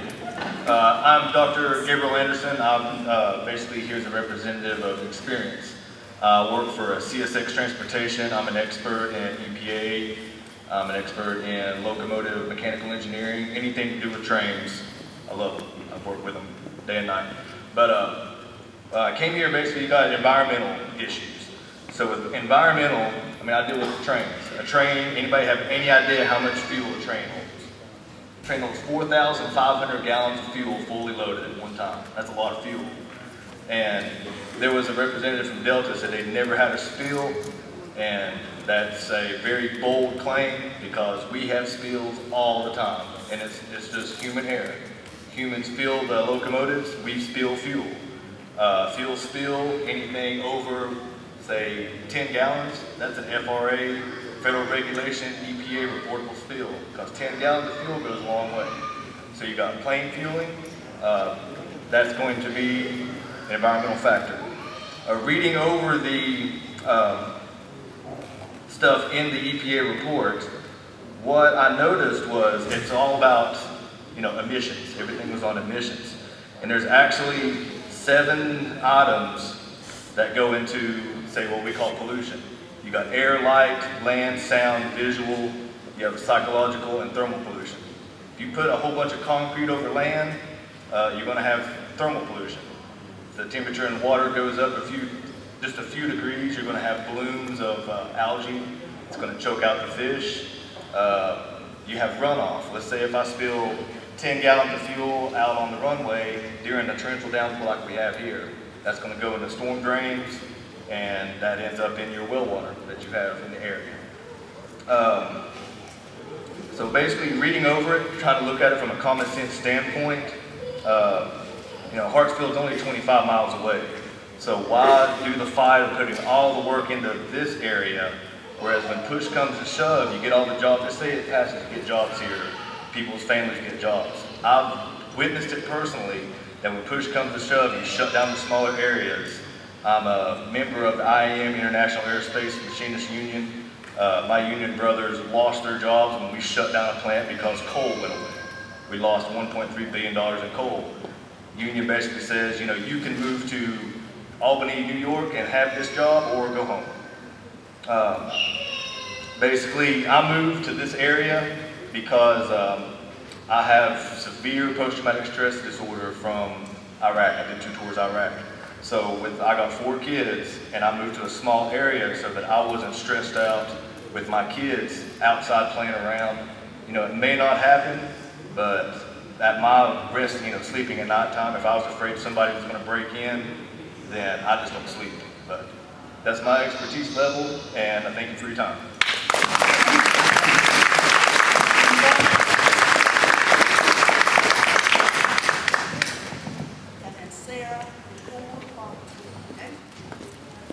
Good evening. I'm Susan Halsey Forrester. My family is one of the founding families of Paulding County with a long history right here in this neighborhood. I guess I'm as qualified as anyone, I suppose, to represent the Halsey Town community. which is directly affected by this airport. I must admit, I haven't been on this hilltop since the airport tore it down, but I came here often as a child to fish in Gold Mine Lake, to hunt and usually find arrowheads out here in the creek that used to be here. It was once a picturesque and beautiful spot, and very peaceful.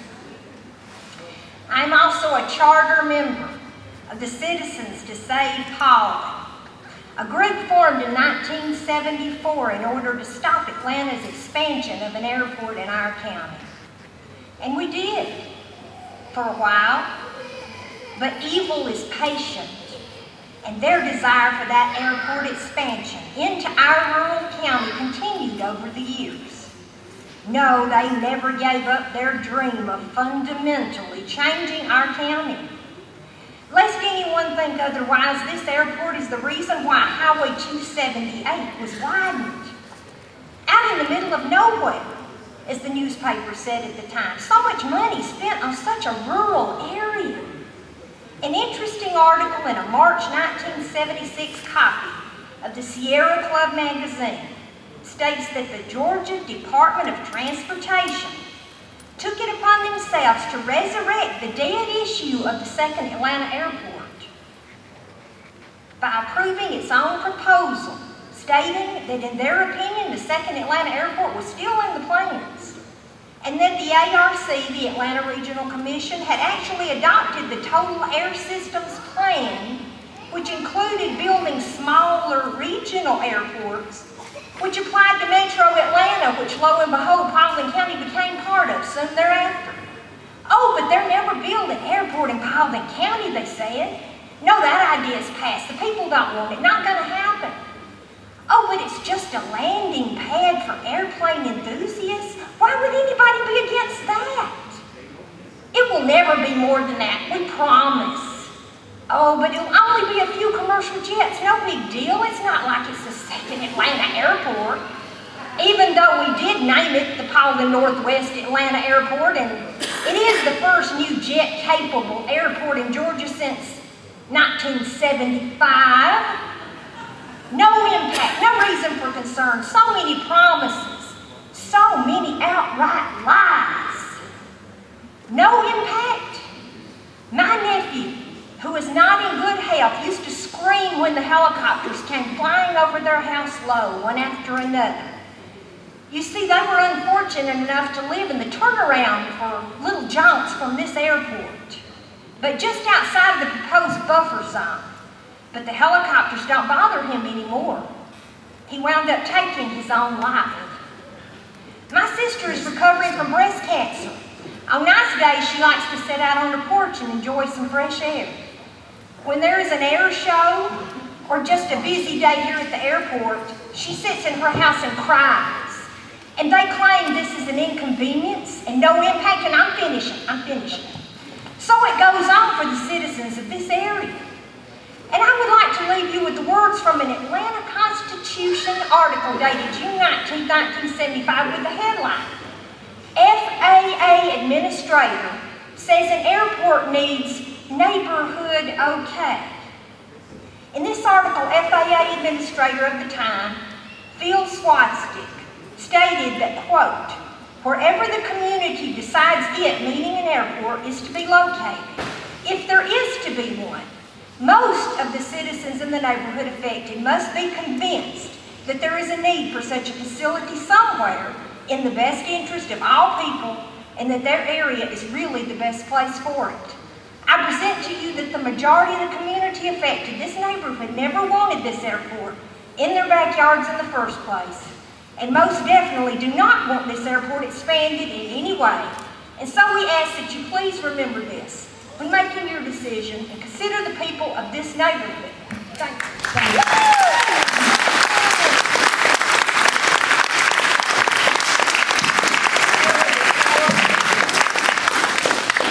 Sarah DeCour here.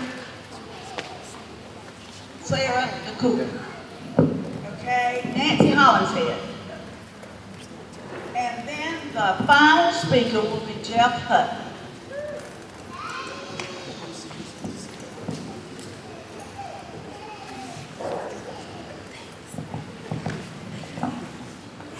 I'm Nancy Hollington. I've been in Paulding County all my life. My family goes back, as he said, to the dirt here. So I'm part of the Jones family. A lot of this property was eventually bought around. So, but anyway, these are my comments real quick. There are two parts of Paulding County. If you go to the east and south, you have suburban Paulding County. If you go to the west and the north, you have rural Paulding County. The airport lies in rural Paulding County. Well, what does that mean? Rural Paulding County means you have very little water, county water out here. Most people have wells. Everyone over here is on a septic tank. You don't have any gas, you're on propane. As somebody said, we don't have any really conveniences out here. We just exist. And that's fine. We have God's nature out here. Now, this particular airport, it is on a sewer system. It is on the sewer system of the city of Dallas. The taxpayers of Dallas paid over, I forgot how much, a lot of money to put a sewer out here, where even a lot of citizens in Dallas don't have sewer. But they put this sewer out here. Well, my concern is that we really don't have the infrastructure in Paulding County to do this airport. The city of Dallas's airport, I mean their sewer, they're tapped onto that sewer. Now, the city of Dallas has already had over 2,000 violations with the EPA for spillage and stuff. And so it concerns me that if we have more than 2 airplanes a week, let's just say, or you have 2 a day coming in. I know myself, when I travel and I'm in the air for over 2 hours or so, I have to go to the bathroom. Well, I'm not going on the plane. So if you have a big taxiing stop out here and a lot of flushes, I'm afraid there's going to be a big push on this sewer system here. Well, the sewer sits on Pumpkin Bun Creek, which runs completely through the county. And our little daughter fans are in there. The EPA's already told us we couldn't do a reservoir with that. So if we have a major breach there, you could destroy Pumpkin Vine Creek, completely destroy Pumpkin Vine Creek, which is really the main thoroughfare, only waterway that goes through Paulding County. We don't have the roads. I believe that if in 15 years, when we have our infrastructure built, this might be another story. But right now, like they said, there's people all over this county that doesn't have sewer. So, or water, or anything else. My property, I live on a state property. My property's been up for sale for several years. We have it listed as commercial property. We've had people come and look at it. Not one time did they ask us if they had an airport here. But what they did ask us for is, do you have sewer? I say, let's build our infrastructure first, and then we look at something else. Thank you. Thank you, Ms.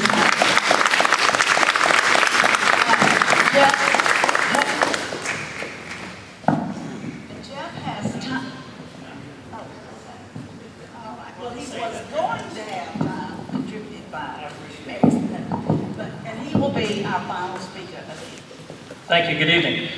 My name is Jeff Hutton. I'm a resident of Paulding County, 46 Binghamport. Thank you for allowing me this opportunity to comment on this evening's public meeting to receive feedback on the draft environmental assessment for the Paulding Northwest Atlanta Airport, Part 139 certification and other improvements that are dated July of 2015.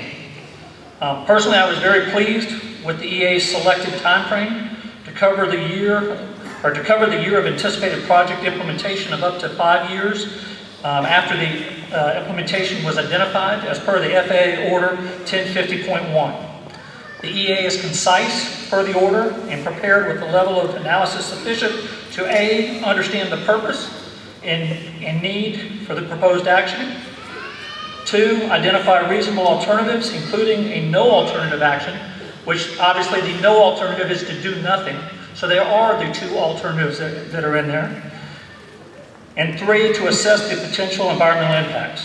Finally, it also allows that a finding of no significant impact, record of decision, be issued based on no significant impact to the environment.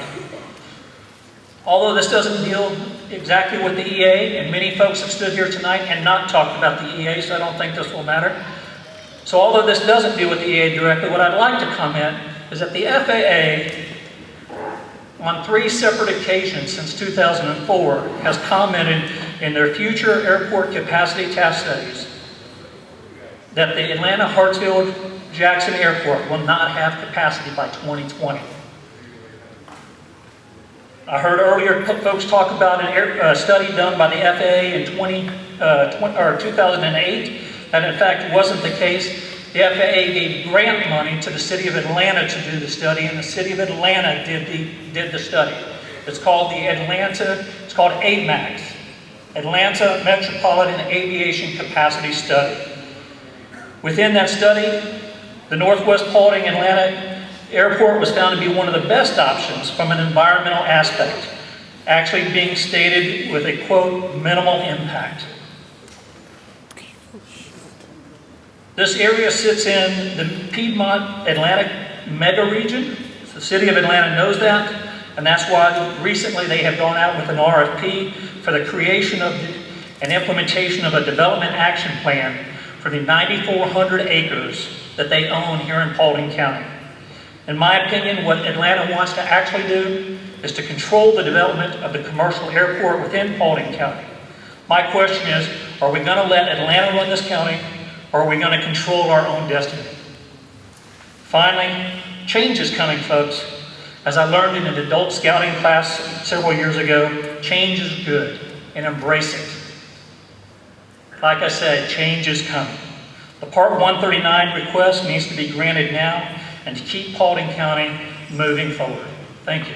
Thank you, Mr. Hutton.